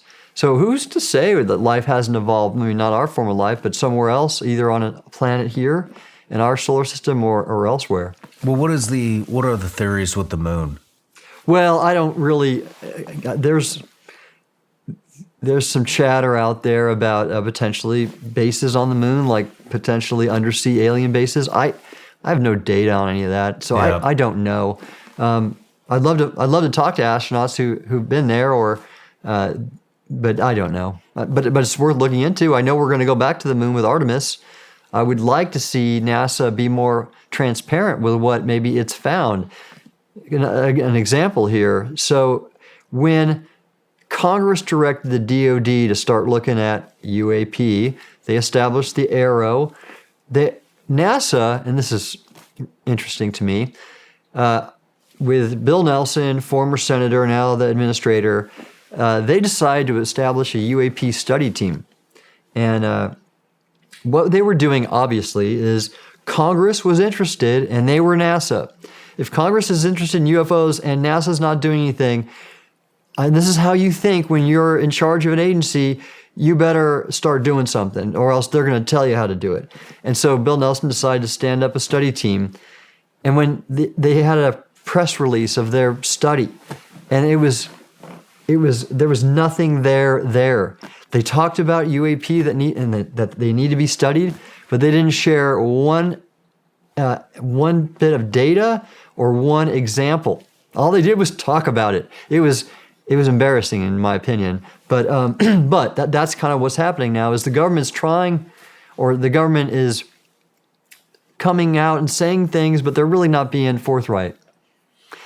Now, one more thing, but there is some sign of interesting activity. Believe it or not, I was just contacted by the National Science Foundation, and they are going to host a UAP communications workshop. No kidding. And they're inviting really credible people. They invited me. They invited, not that I'm super credible, but I'm trying, and other people and I actually connected them to these professors in religious studies and the humanities that I know. Diana Pasulka, have you heard her? Mm-mm. Oh, you should try to interview her. She is fantastic. She is a religious studies professor at NC State, and she's written 2 books, American Cosmic and Encounters. You have to read those, Shawn. Okay. What she does, like a lot of researchers, she just interviews people.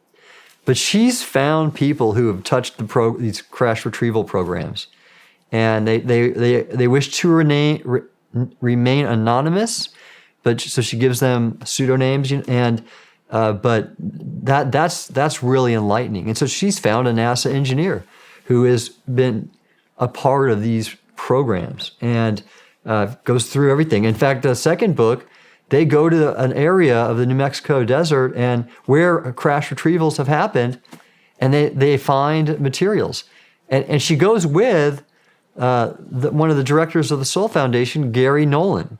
She gave him a pseudonym in his book, but he's now come out and acknowledged that he's that person. And again, he wants to advance the scientific study of UAP. He's one of those people who have studied crash materials. He's looked at the material science. He's published a paper on it. And in fact, if you go to the Soul Foundation website, all of our talks are online on YouTube. And he gives a talk about that paper. And he studies these materials, and basically he's proved they're not natural. They all had to be made with some kind of industrial process, and they're not native of this earth. They include components that have not been seen before, isotope ratios that have never been seen before. So that's very interesting. What kind of stuff has he recovered? Is it? The stuff I've seen in his lab are just sort of metallic fragments. Now, of course, out there, and what Dave Grush in the hearing that I attended last year, he of course has claimed that there's, I think, more than just fragments, but I don't know. Or non-human biologics. That's right. What does that even mean? Alien. Is that like a skin sample? No, I don't know. I don't know. Do you think Grush is... You think that's legit? He's totally legit. Absolutely, 100%. 'Cause I know people who... I don't know him. I've not met him, but I know people who do know him well and work with him. And I kind of know his pedigree. I also worked in the Navy as an oceanographer. I was actually part of a larger information warfare community. So I worked closely with the Office of Naval Intelligence and the National Geospatial Intelligence Agency where he was. In fact, I know the last 5 directors personally, and have... So he is what he says he is, 100%. And so I sure of everything and I also know how the government works. So like, for example, he talks about these SAPs that he couldn't get access to, but he knew people who were, and they were telling him about it, these special access programs. And I've had that happen to me too, where, and this is like the Wilson memo. Do you know about that? No, I don't. Okay. I never thought I'd be so well versed in UAP lore to someone like you. But here we go. The Wilson memo is something, I forgot how it was leaked, but a physicist named Eric Davis, who was supposedly in the program, the UAP retrieval program, I don't know for sure, but he drafted a memo that got leaked, and it was a memo recording his interview with Admiral Wilson, who had a top intel job, and he was complaining that he heard about a UAP retrieval program in this memo, and this is the interview that he transcribed, Davis transcribed, and he was complaining that he couldn't get access to it because he didn't have a need to know. And when I read that, it reminded me of me, because here I was, a one-star. I had my people were working with technology under a certain SAP, and I wanted to learn about that more so I could make better decisions for my people. And I had the SAP control officer say, no, sir, you don't have a need to know. And I thought that was BS. Here I am. I'm responsible for their well-being. I got to make sure they have all they need. If they're using something, this is totally in my right to, because I am responsible for their outcomes and their well-being, to know what they're working with. Oh no! What if it was hazardous to their health? Nope. You don't need to know, sir. So that's what Grush was talking about. That these people running the crash retrieval program they're leaving Congress in the dark, and they're not letting others with authority and responsibility know either. And that gets down to being illegal. I mean, it sounds like a rogue entity. Totally. I mean, who would be running that? Exactly. That's not how our government's supposed to work. That's not according to the Constitution as I know it. Is it government? Well, I don't know. But again, the most recent article from Chris Mellon today, I believe there is some Air Force oversight.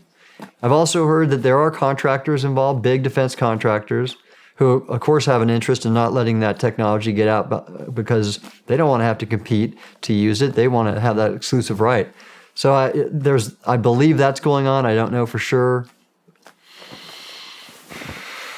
Let's go into the interdimensional stuff. What do you know about that? So I don't know anything. You don't know anything. I really don't. I mean, this is all people theorizing. I know there's a lot of math out there that can characterize multiple dimensions. And string theory is one of them.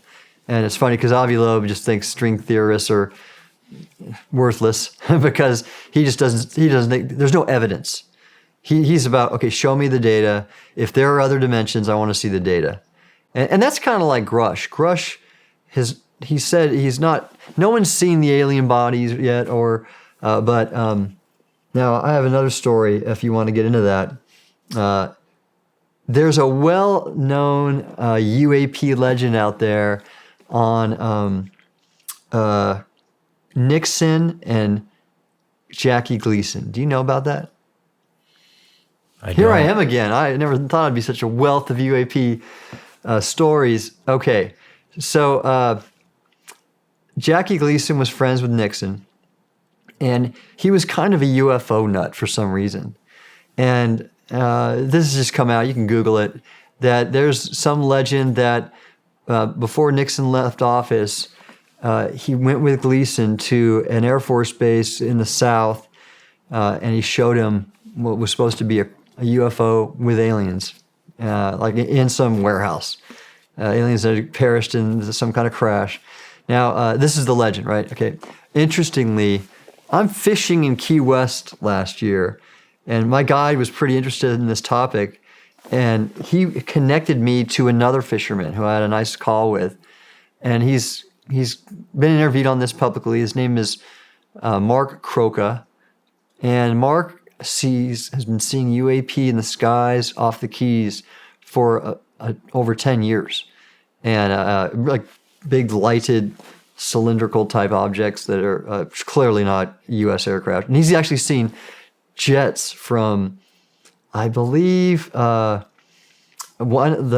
Florida Air Force Base down there sortie after these things, or scramble. So Mark and I talked about it. He's seen these often, and he shared with me about this Jackie Gleason thing, because he said when he was a kid, he worked as an assistant or janitor in this clubhouse in Florida that Jackie Gleason used to golf at, and his wife. And he met his wife after I think he passed, and she shared that story and stated it was 100% legit. That Gleason saw what he saw. It disturbed him a lot. He didn't eat for a week. He was so just upset with his whole worldview had been changed. And but this is again hearsay from a friend. But fishermen are really good observers, by the way. This guy didn't have any reason to like give me a story. He doesn't make his money off this. But Mark has that knowledge of that whole story. Interesting. There's a lot of speculation on whether these are built by, the military industrial complex type companies, or are they from foreign governments? Are they paranormal activity? What are your thoughts on all of that? Well, one of the experts on this field is Jacques Vallée. He's been researching UAP since the 60s. He's just the expert, and I like his thinking. So I don't know. I'm not sure. I'm still new to this whole field, but I like his thinking on it. And he gives a really good talk at the Soul Foundation symposium. He gave one, and it's online. And he just characterized the fact that they are real. People have real experiences. And Diana Pasoka does the same thing in her book Encounters. She just chronicles all these experiences. And a lot of people are having really strange experiences. Many see craft. There's a paranormal component to it with either telepathic communication or other things. And I don't dismiss any of it. This is what Jacques says. He says, all that can be said is there is just a massive diversity in the types of experiences people have. You have a one camp that call it, they're just focused on the nuts and bolts craft. And then you have people that are looking at that more paranormal aspect of it. And that's what exists. It's sort of like a spectrum of experiences. And I don't dismiss any of it. To me, it's people are having experiences. They report it. They're credible people. And there's a lot of them. And thus, my goal is to scientifically study it more and remove the stigma from it. How are you going to remove the stigma?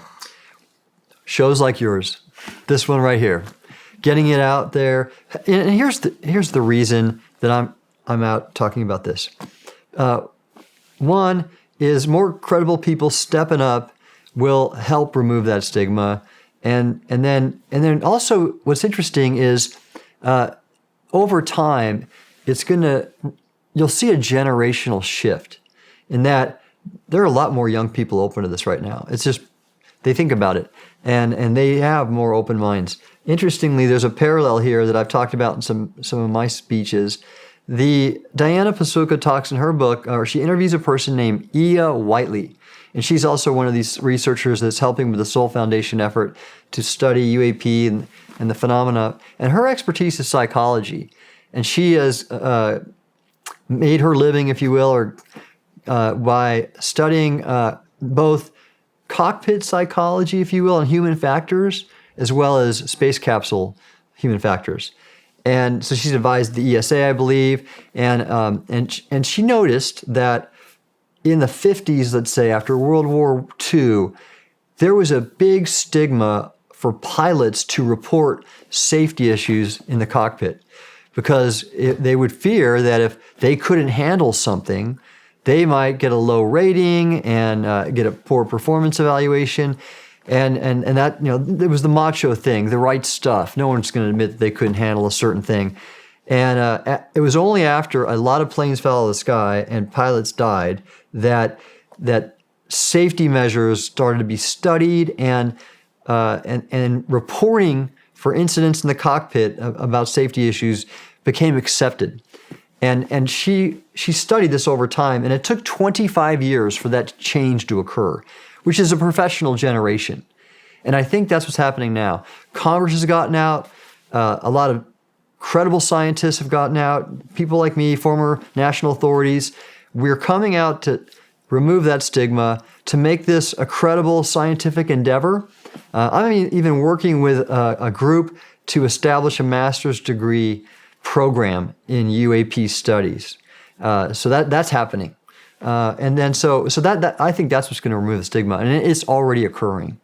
What's that going to entail?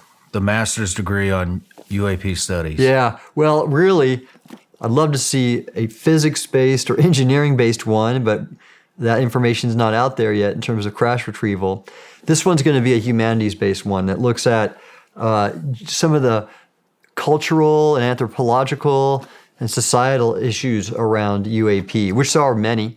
I mean, if we're being visited by other civilizations with huge technology powers, what does that mean for society and everything else that could be possible with that? I mean, what do you think there's different kinds? Do you think that there is a possibility that some of these are kind of nuts and bolts types crafts and some are maybe something to do with consciousness, maybe something to do with some type of spirituality type stuff? I mean, what are you thinking? I think the answer is yes, both. To both. I do. Think about this. So again, evolution. If we technology-wise walk our species forward 1,000, 1,000,000 years, my gosh, I mean, what will we have? I told you earlier, I was the last Naval Academy class not to have a computer. I wrote papers on an actual typewriter. Mm-hmm. Now, with one of these, I can access everything that humankind has ever discovered just with a few clicks. Mm-hmm. So think about what about that? So with that in mind, it could be anything. So think about the evolution of both technology and the human brain and thought. So I accept our consciousness as what it is, but what about that evolving too? Think about that. A more highly evolved species will have a more highly evolved consciousness. We're not Neanderthals anymore. We're something we think is higher, and I think that's true. Walk that 1,000, 1,000,000 years. Then what are we going to be like?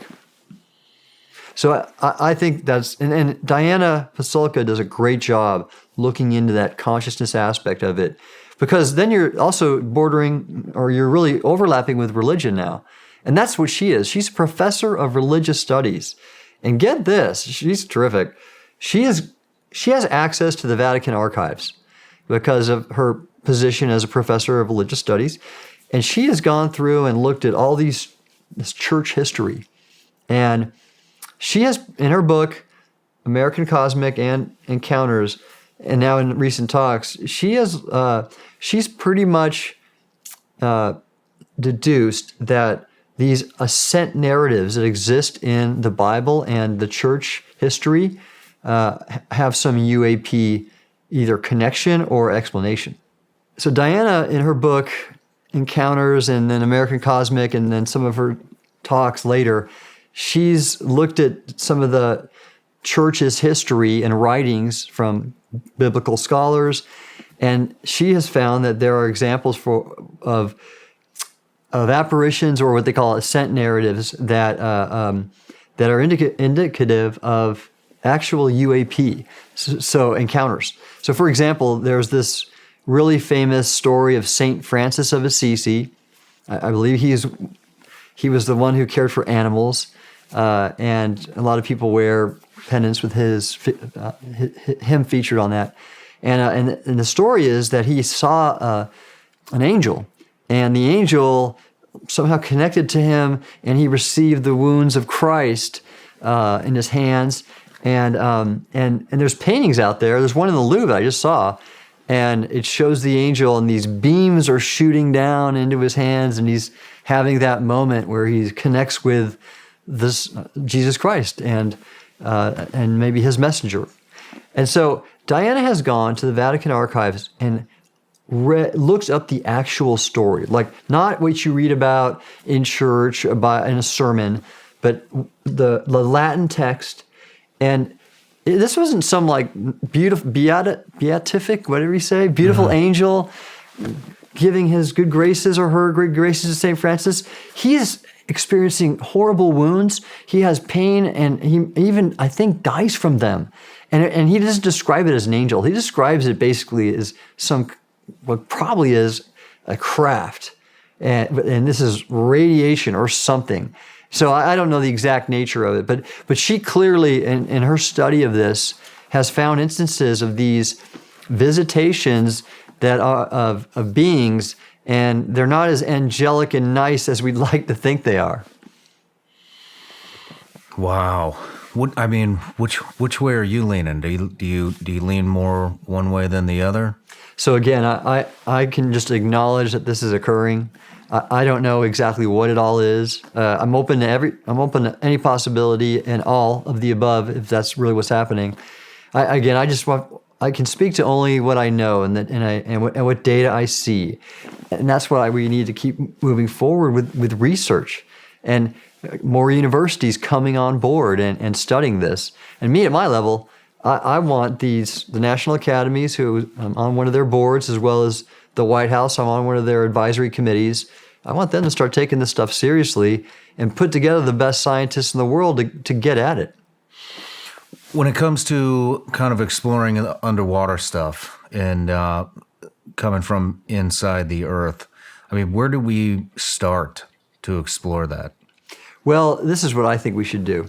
So we already have a pretty active exploration effort nationally with my former agency, NOAA, and they coordinate with others. For example, that one program I mentioned with a dedicated ship and with a ROV. We also end up funding other groups. My friend Robert Ballard, discoverer of Titanic, he has his own group called the Ocean Exploration Trust and his own ship. And so NOAA funds him. They fund a few others. And then you have universities doing some of this work too. And then you even have people in the private sector looking for oil and gas. I think what we need to do is harness that ongoing effort nationally and globally of exploring our ocean and ensuring that UAP, these underwater objects, are a part of the research targets and agenda.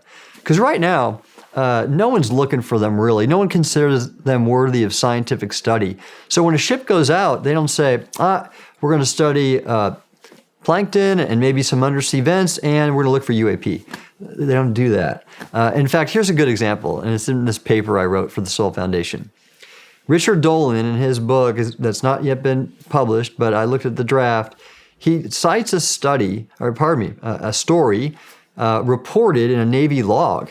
The USS Maury, I think it was 1946, reported, and they were a bathymetric survey ship. They were using sonar to map the seafloor. And they had primitive sonar back then. They only had an echo sounder, which is like one beam looking down. Now we have a multi-beam, which is sort of like a fan. It can do a lot more mapping. And they reported they're mapping this area in the Pacific, and they reported a large object. So what happened is all of a sudden they saw really shallow depth recordings for a long time, maybe even over a football field size probably, and then it kind of disappeared. And they thought, what the hell is that? Is that some kind of undersea mountain? And they went back, and it didn't exist anymore. Now you can get reflections, sonar reflections from things like plankton, but not really hard echoes. So that was an example of them, and they just basically threw the data out. So the idea would be, let's be open to that kind of stuff. And by the way, again, I know of classified data where you can see the stuff in imagery. So we should be using all the things we have. Overhead that looks at the ocean, like NASA has satellites that look at the ocean. So does NOAA. We should be taking everything we have, ships, and just, I guess, opening the aperture to not just study the Earth and the ocean, but to look for UAP too. Interesting. And that's what I want to do at this national level with this thing called the Ocean Research Advisory Panel that advises the White House on ocean issues. I'm on it, and I want to get UAP to be a national ocean research priority and put in directives like that. So the way it works here, the White House every year puts a thing out called something like the FY whatever R&D priorities memo. And this year's, and the ones when I was in the Trump administration, we'd have artificial intelligence on there. We had ocean exploration on there. And so we should, I want to get UAP in the ocean and atmosphere on that letter. Now, again, it's right now you need an administration that's going to buy off on that kind of policy. And right now we're not seeing those signals. So Interesting. Well, let's take a quick break. yeah. I want to tell you about this business venture I've been on for about the past 7-8 months, and it's finally come to fruition. I've been hell-bent on finding the cleanest functional mushroom supplement on the planet, and that all kind of stemmed from the psychedelic treatment I did. Came out of it, got a ton of benefits, haven't had a drop of alcohol in almost 2 years. I'm more in the moment with my family. And that led me down researching the benefits of just everyday functional mushrooms. And I started taking some supplements. I found some coffee replacements. I even repped a brand. And, you know, it got to the point where I just wanted the finest ingredients available, no matter where they come from. And it got to this point where I was just going to start my own brand. And so we started going to trade shows and looking for the finest ingredients, and in doing that, I ran into this guy, maybe you've heard of him, his name's Laird Hamilton, and his wife, Gabby Reese, and they have an entire line of supplements with all the finest ingredients. And we got to talking, turns out they have the perfect functional mushroom supplement. It's actually called Performance Mushrooms. And this has everything. It's USDA organic. It's got chaga, cordyceps, lion's mane, maitake. This stuff is amazing for energy balance, for cognition. Look, just being honest, see a lot of people taking care of their bodies. I do not see a lot of people taking care of their brain. This is the product, guys. And so we got to talking, and our values seemed very aligned. We're both into the functional mushrooms, and after a lot of back and forth, I am now a shareholder in the company. I have a small amount of ownership, and I'm just really proud to be repping and be a part of the company that's making the best functional mushroom supplement on the planet. You can get this stuff at lairdsuperfoods.com. You can use the promo code SRS. That'll get you 20% off these performance mushrooms or anything in the store. They got a ton of good stuff. Once again, that's lairdsuperfoods.com. Use the promo code SRS. That gets you 20% off. You guys are going to love this stuff. I guarantee it.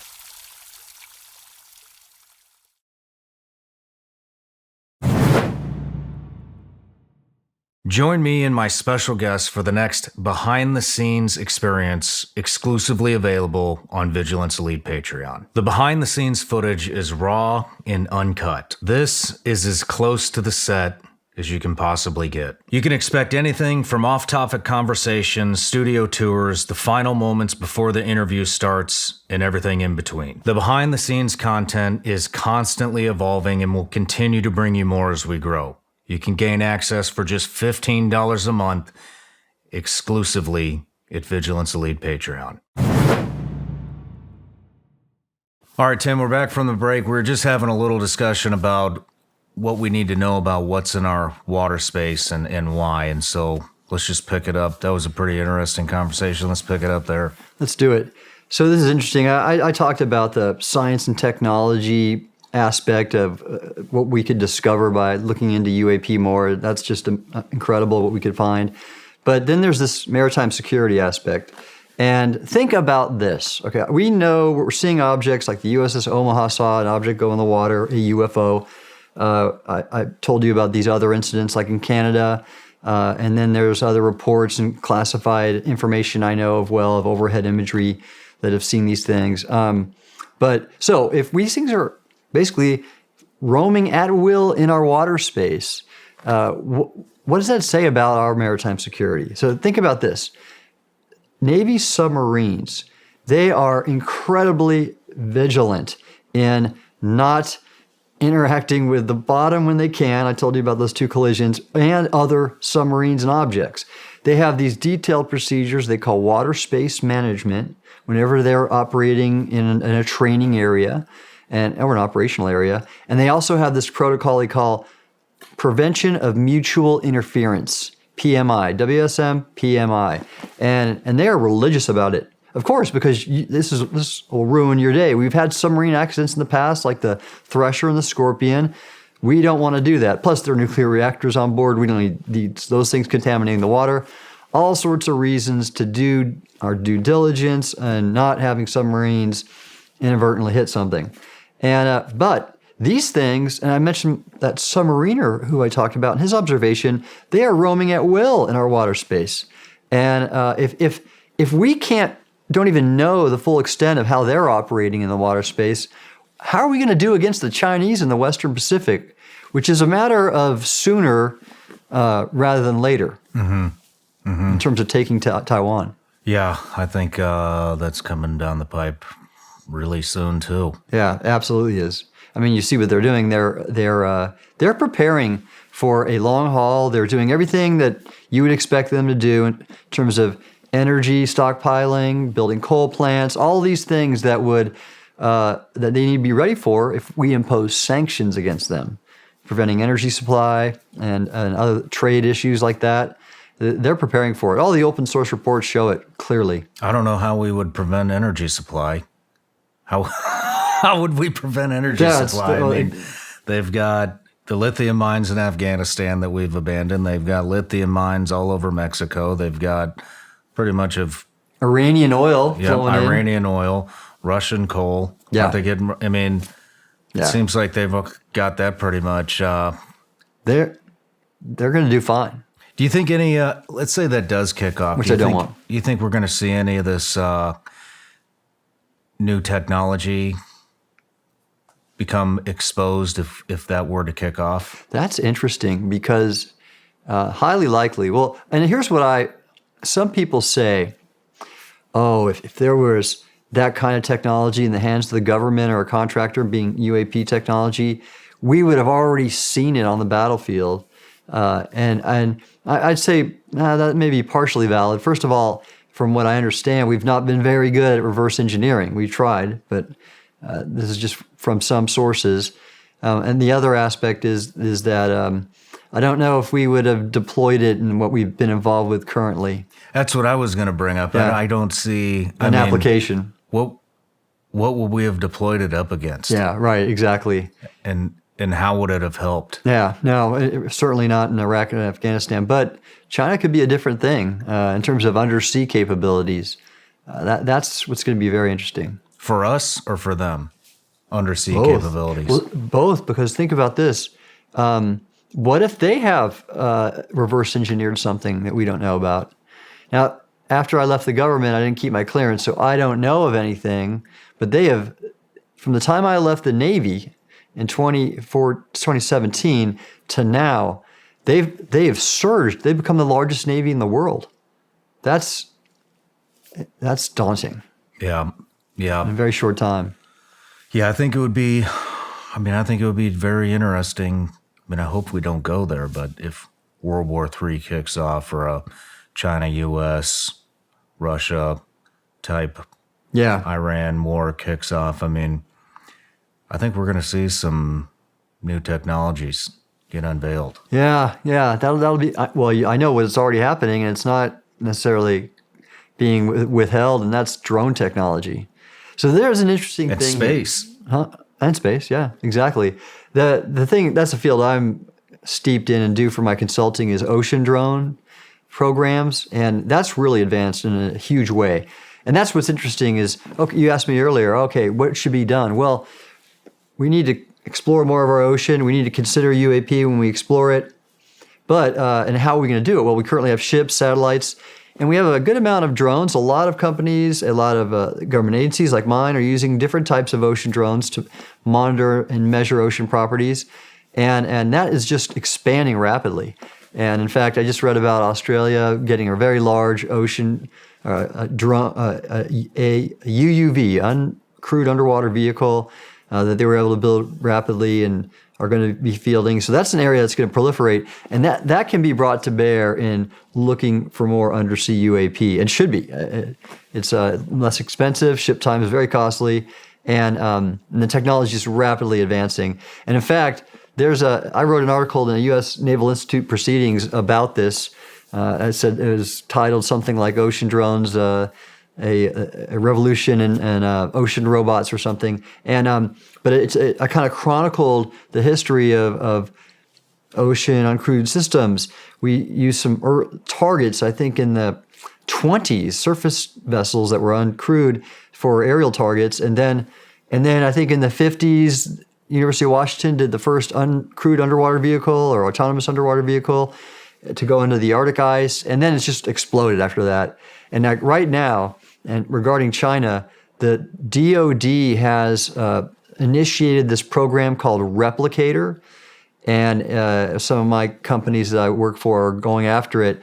And to prevent Taiwan from being invaded, they want to flood the Western Pacific with thousands of what they call attritable all-domain autonomous systems. So kinetic things that can autonomously go and just saturate any kind of attempt to invade from the ocean. Wow. Yeah.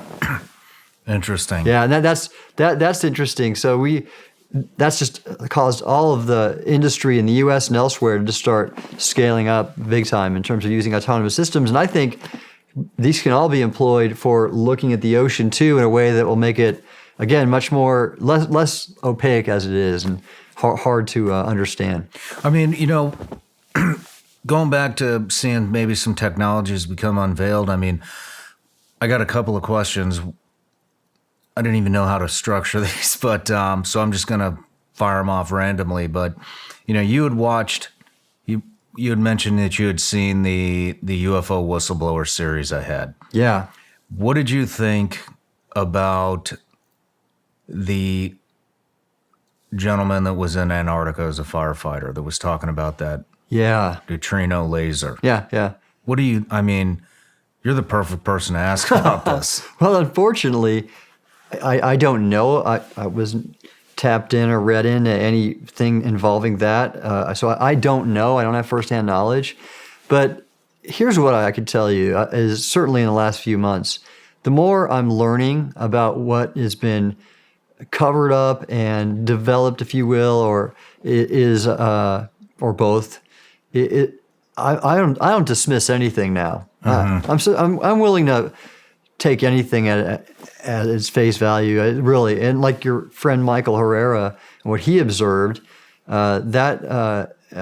some paramilitary force from an agency we don't know, and with a UAP and et cetera, I would have dismissed that last year, but not now. Yeah, the things I'm seeing and the way that we're just not we're not acknowledging what we're doing. Well, the reason I'm asking about the neutrino laser in particular is weather. Weather manipulation. We've seen all these things that used to be kind of conspiracy-ish are now kind of hitting the mainstream. Things like, I remember thinking it was crazy talking about chemtrails from airplanes. Oh, yeah. And people would tell me, I think it's hormones being released. It's something to reflect the sunlight off the earth. Well, now a couple weeks ago, we just saw here in Tennessee that we're banning chemtrails. Oh, that's right. I over saw the that. state. There was the Hawaii wildfire stuff, which, I don't know how true this stuff is either, or if it's complete BS or if it's real, but it was, there was this conspiracy that none of the blue roofs in Hawaii were burnt. Have you heard about this? I did not hear about that. Yep. And so, and every time one of these things hits, like the wildfires thing, that episode about the Antarctica laser, it always gets like this boost. And so the latest one was because he was saying that these lasers can cause earthquakes. Oh, okay. I missed that part of it. Wow, really? Yeah, he says that these lasers can cause earthquakes somehow. And then the latest one that happened in Taiwan was like the latest boost where it got brought up again. And I have something to say about that. Earthquakes, not necessarily this laser. There's two things I see from my experience in the government. One, they're covering stuff up, and I get it. Certain things we don't want adversaries to see, but either withholding things from Congress or the public that should not be withheld, that's wrong, and that's why I'm speaking out. The other thing I see, too, is that sometimes it's not necessarily purposeful. Their government's just not necessarily super competent in areas.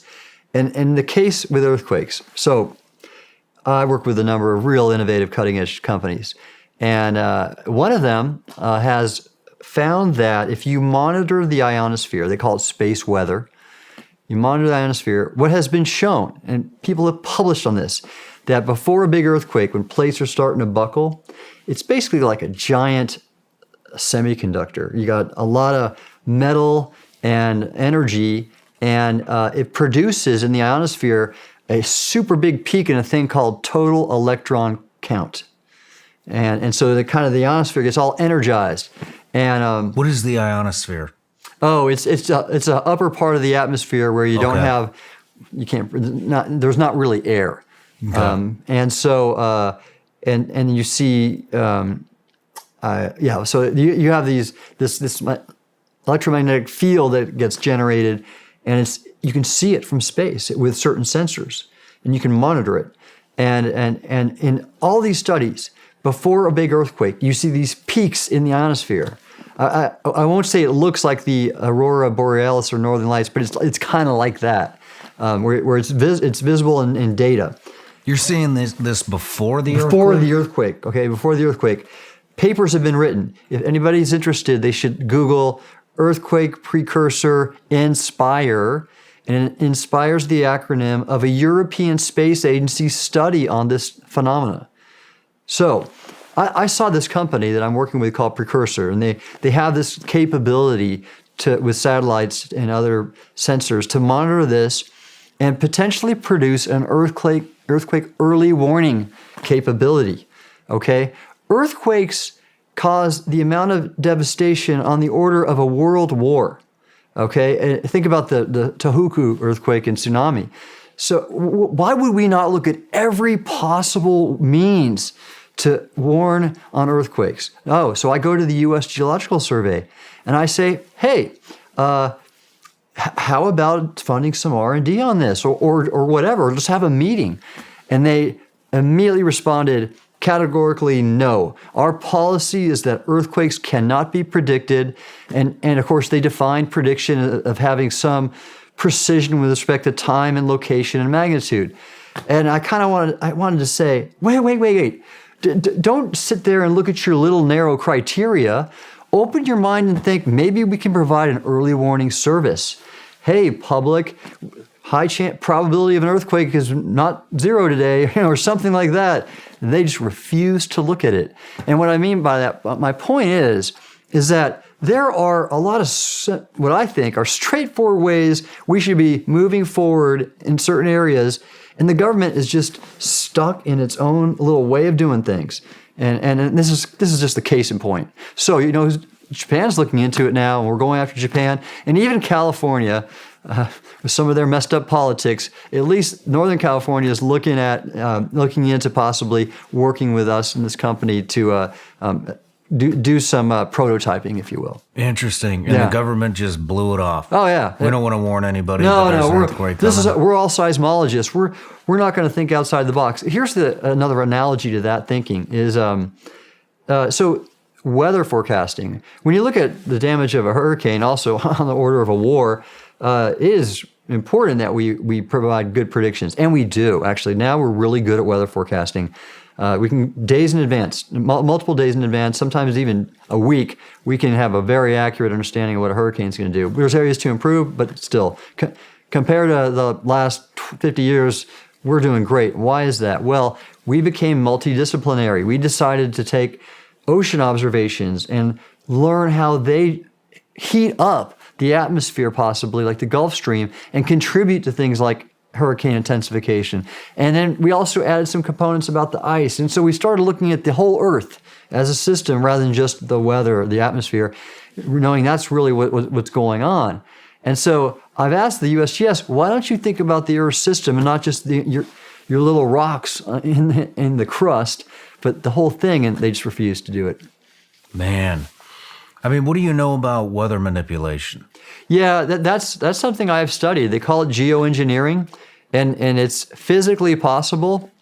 And even there's some studies being conducted right now, because you have a lot of people that certainly these alarmists over climate change, which I don't dispute is occurring, but I think a lot of people are overreacting. They're looking into that, like we might need to do it to keep some of these changes from occurring. I'm currently not convinced. It can be done, but I don't know if it's smart. Because there's all sorts of feedback mechanisms in the atmosphere and the ocean, the Earth system, that can occur. And what if we do a little bit of that and then things go wild? I think we need to research the hell out of that a lot more with models before we do any type of experimentation. I mean, isn't UAE currently conducting some type of weather manipulation right now, and they just flooded Dubai? That's right. So I have not been able to look at data behind that, so I only saw news reports, so I don't know if that was a cause and effect. There certainly is a correlation, but that's my kind of point, is we ought to be studying this a lot more so we could know in advance if something like that will happen. And right now, I don't think we've done enough. Where I'm kind of going with this is, do you think we could see any weather manipulation type weapons? Like, yeah, that's been studied.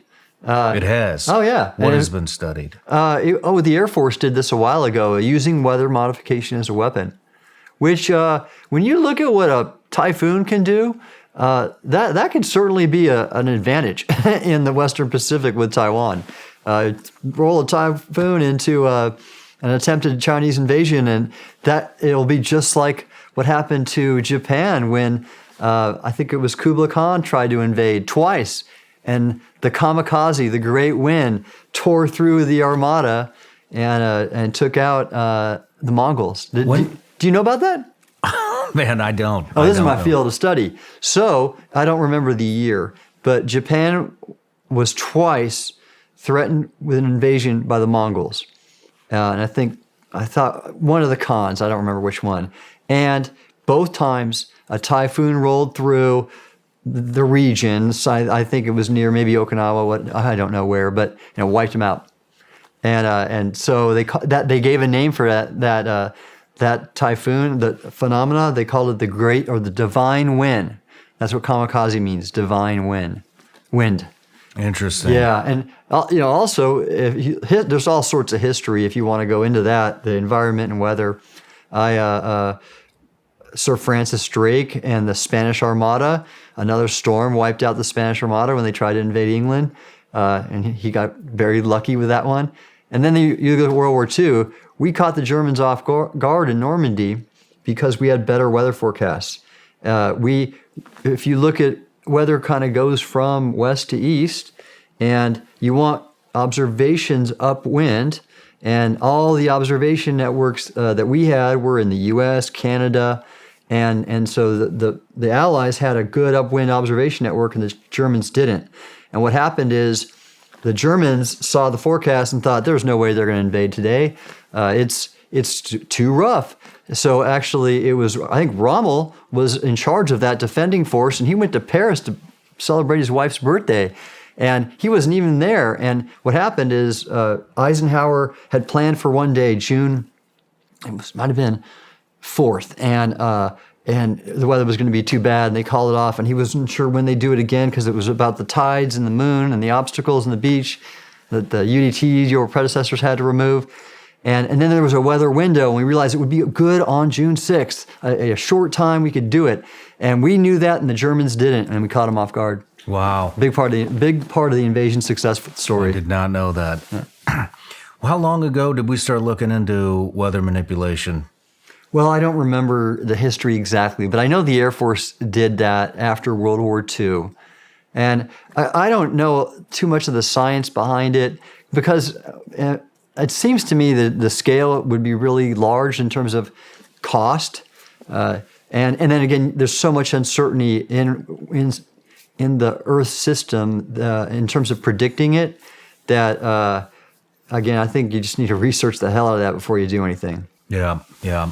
Do you think that we have done any weather manipulation before? I don't know. I probably would know too if we had, so I really doubt it. In my last job, I think I would have known. Okay.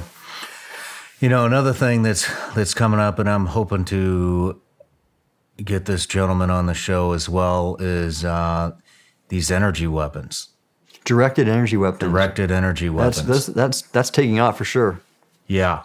It sounds, Chris Miller, former SecDef, told me that we were really close to having kind of the dome like Israel has. That's right. And there's another gentleman who developed these directed energy weapons, and they're starting to be employed all over the place.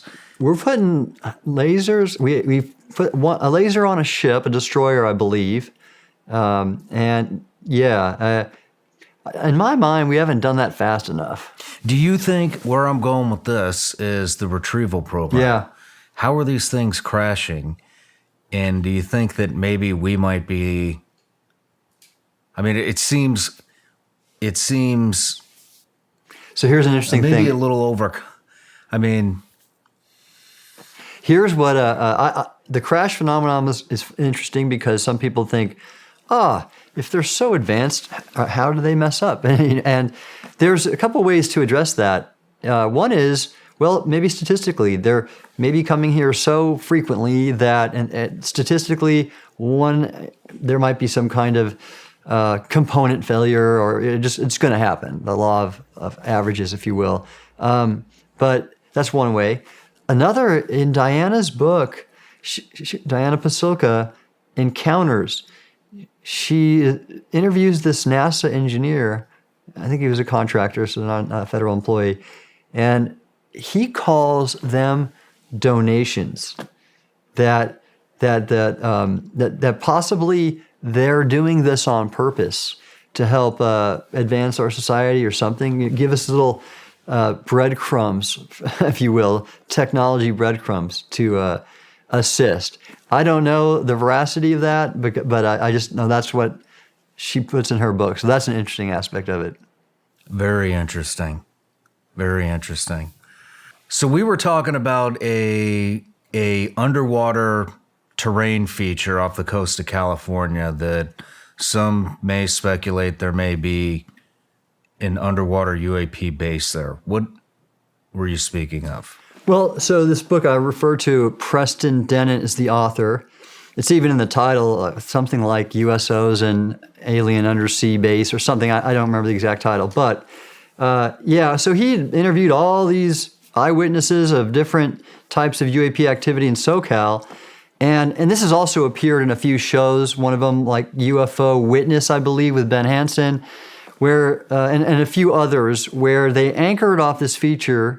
It looks like an undersea mesa in Google Earth, and it's off of Point Mugu, and in Google Earth, the way it's rendered is it does look a little bit artificial or man-made, and so him and Preston Dennett in his book and these shows, they've all speculated on it. Look at its structure; it can't be natural, and what the reality is you can go to the U.S. Geological Survey's data and find it online.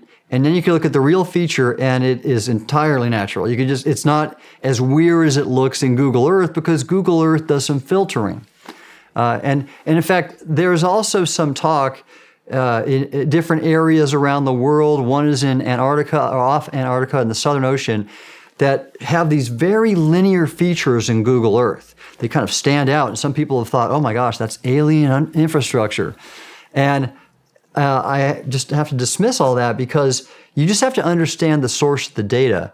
In Google Earth, for example, they merge different data sets. And then they might filter out the resolution of one feature that might have a higher resolution and not another. And for example, those linear features are basically just the fact that most of that ocean area has been undersampled. There might just be a few soundings in a wide area, but one ship collected high resolution data over a track. So they'll have that in the Google Earth, and you'll see it nice and resolved, and then it'll be kind of smoothed out. And so it makes it look like a man-made feature, and it's just the data. That's it. Yeah, but going back to this undersea alien base, this is where I want to weave in some of this disinformation.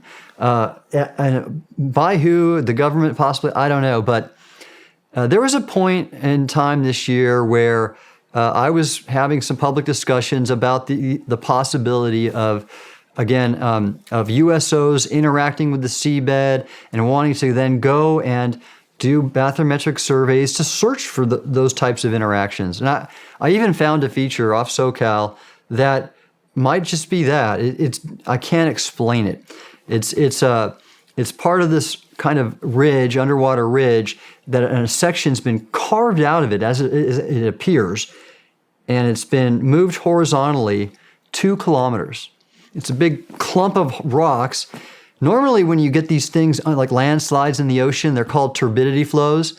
It's like an avalanche. They just sort of slough off, right, down the terrain feature. But this thing looked like it was carved out. And I took it to some geologist friends. I don't know how that happened. And so I want to get an ROV on that feature and check it out. And I'm working on that. But then there's this other aspect of the one that the people I told you I don't think were actually accurate in calling this other feature. I think it's called Sycamore Knoll is the name. It was an undersea base, and I don't think it was. Well, weirdly, when I started talking out about this, in Google Earth, the feature was filtered out entirely, this Sycamore Knoll. Now you can't even see it. It's plain as day in the USGS database. Why would someone go to Google Earth and have that feature removed? Who did that? Why? I don't know. But again, the more I learn about our government's active disinformation campaign and the story of that guy, Paul Benowitz, anything's possible now. Wow. Yeah, I'm with you. Do you have any other insight into government disinformation? Any other examples? Gosh, there's probably many, but I can't think of any right now. I'm sure there are. Yeah. I'm just curious. I just want to pick your brain. Yeah, and I'll be clear again. It's worth me saying this. I am okay with us not acknowledging really important programs for national security. Unacknowledged programs are good for our nation. I just think that the fact that we're not letting the public and Congress know that we're being visited by entities whose intentions we don't understand and characteristics and nature we don't understand, that genie's out of the bottle. I think the Schumer Amendment.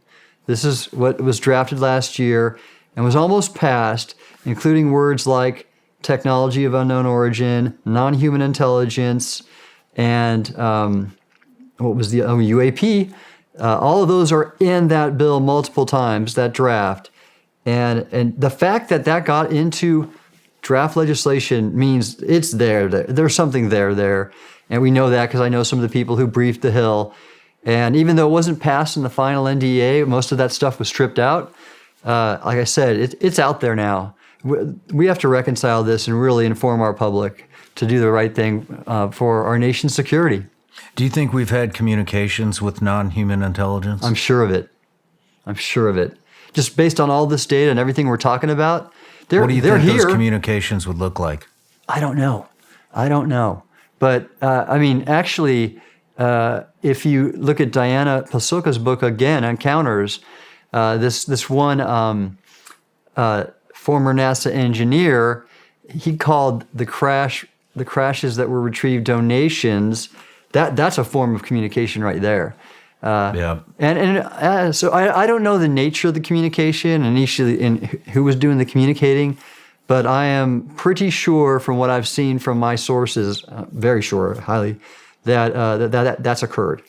Now, with who? Parts of the government or just individuals? And actually, by the way, when you say we, if you mean the U.S. government, yeah. But as individuals, there are thousands, if not tens of thousands, of eyewitnesses who feel they've been communicated to in different ways. Are you familiar with Chris Bledsoe? Yeah, I am.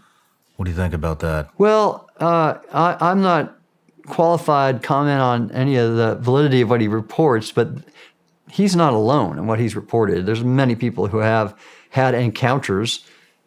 Diana's second book is called Encounters, and that's the very topic. So many people have been communicated to, and it's interesting. And I got to say this too. If you look at the diversity of life on this planet, I mean, you just got to dive on a coral reef for goodness sake. Then why would there not be a diversity of higher order, non-human intelligence in the universe? It just makes a lot of sense. And if that's the case, like look at all of our different nations that have different cultures, and some get along and some don't. It's not a stretch to think there were a variety of higher order non-human intelligences with different agendas. Some might be malevolent, some might be benevolent, who knows, or just totally neutral. That just is more and more likely as the phenomena, I think, is better understood. Wow.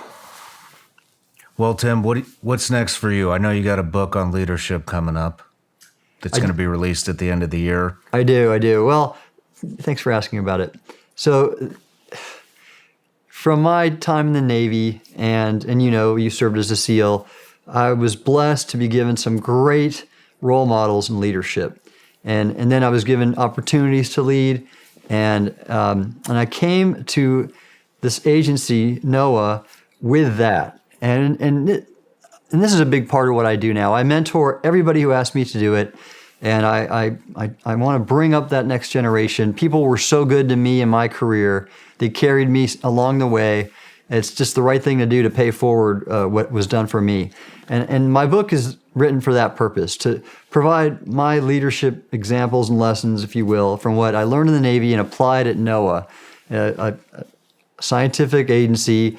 And again, I told you it was a kind of a tough time because we always were getting our budget cut, and people wanted some inspiration, and thankfully I had a scientific degree, and they liked that. And I just talk about the examples of trying to help people in tough times when there's uncertainty.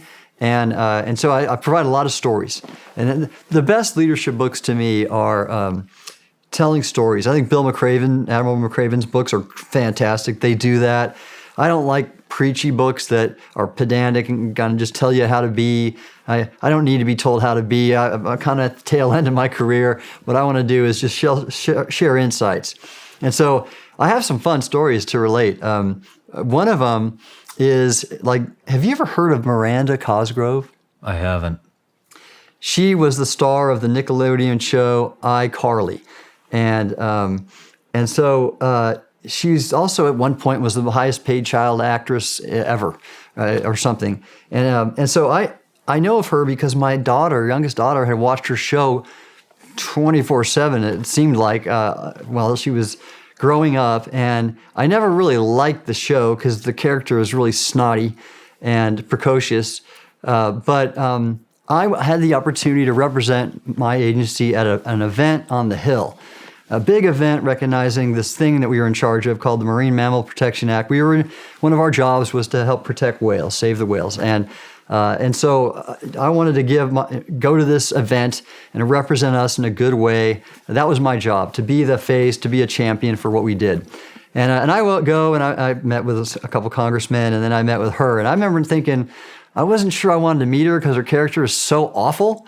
But it turns out she's the nicest person ever, and she was very sweet. And we got a nice picture together, and in back of us was a big picture of a humpback whale, and she signed it and wrote "Love, Miranda." And what's cool is I got this framed picture, and I gave it to my daughter, and now it's still on her bookshelf. It's like the centerpiece. So she didn't give me any respect for being an admiral or a combat veteran, but now that I was friends with iCarly, I was her hero. Congratulations. Yeah, how about that? That's awesome. But that wasn't really a leadership example per se. I mean, I was trying to represent us. But there was another example I might share with you that you might enjoy just because it's funny. I was in the Navy. I had a chance to represent the nation basically at a big conference. This was during the Obama administration, and I was a one-star.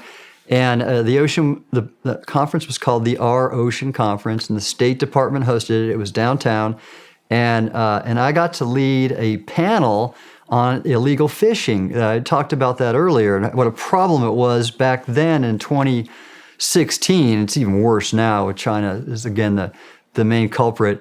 And so here was the sequence of events, and this was a big event. Foreign ministers, 500 people in the big State Department auditorium, giant screens, speaker, podium.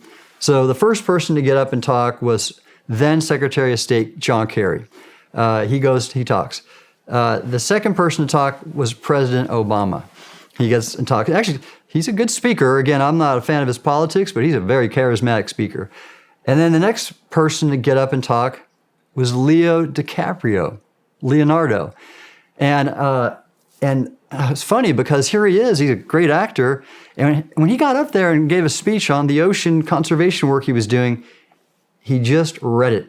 I mean, there was no emotion. Obama was just like he is, and then Leo, this actor, just read it line by line. It was the driest, dullest thing I ever seen. I was so disappointed. So was my aide, actually, but she still got his autograph. The next person to speak was me. So I have this lineup I got to follow. Holy crap! So what I did is I got up there, and again, big screen of me, and I'm in my uniform, and everybody's there listening to me, and I thought, okay, how am I going to keep these people's attention after those predecessors speaking? And so I thought up a story, and I made this fictitious story, and I said, okay, everybody, great to be here, thank you. I'm going to tell you right now, I'm a bit intimidated having to follow those all-stars. So in thinking about my opening remarks, I decided to ask my wife, who was an oceanographer like me, and this is the Our Oceans Conference. I decided to ask Karen, okay, what am I going to say to keep these people's attention? And she said, well, Tim, you might want to share with them this, that really, based on all your military service, and by the way, Karen's favorite movie, Titanic, favorite actor, Leonardo DiCaprio. She said, well, why don't you just point out to everybody that the only difference between you and him is that when you were in the Navy, none of your ships ever sank. And everyone kind of got the Titanic link, and they not only started laughing, they gave me a round of applause.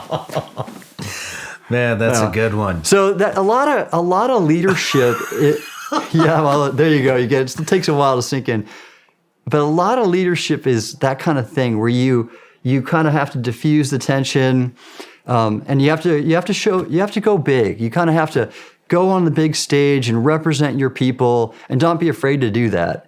And people, especially in a big organization, they want to see their leaders step up and show well. And so I have some stories of my trying to do that. I don't know if that happened. We'll see. It's up to the readers to find out. Well, when does that come out? It comes out, I'm going to submit it to a publisher in May, and we'll see how long the editing takes. But I would bet no later than early next year.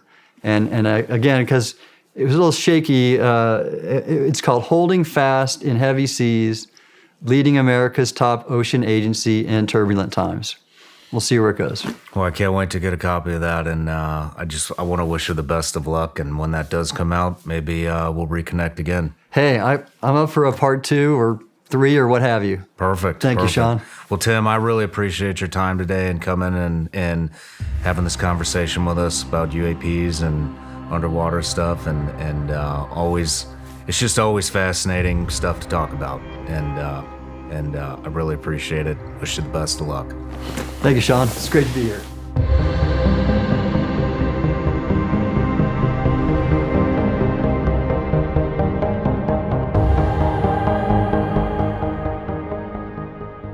No matter where you're watching Shawn Ryan Show from, if you get anything out of this, please like, comment, subscribe, and most importantly, share this everywhere you possibly can. And if you're feeling extra generous, please leave us a review on Apple and Spotify podcasts.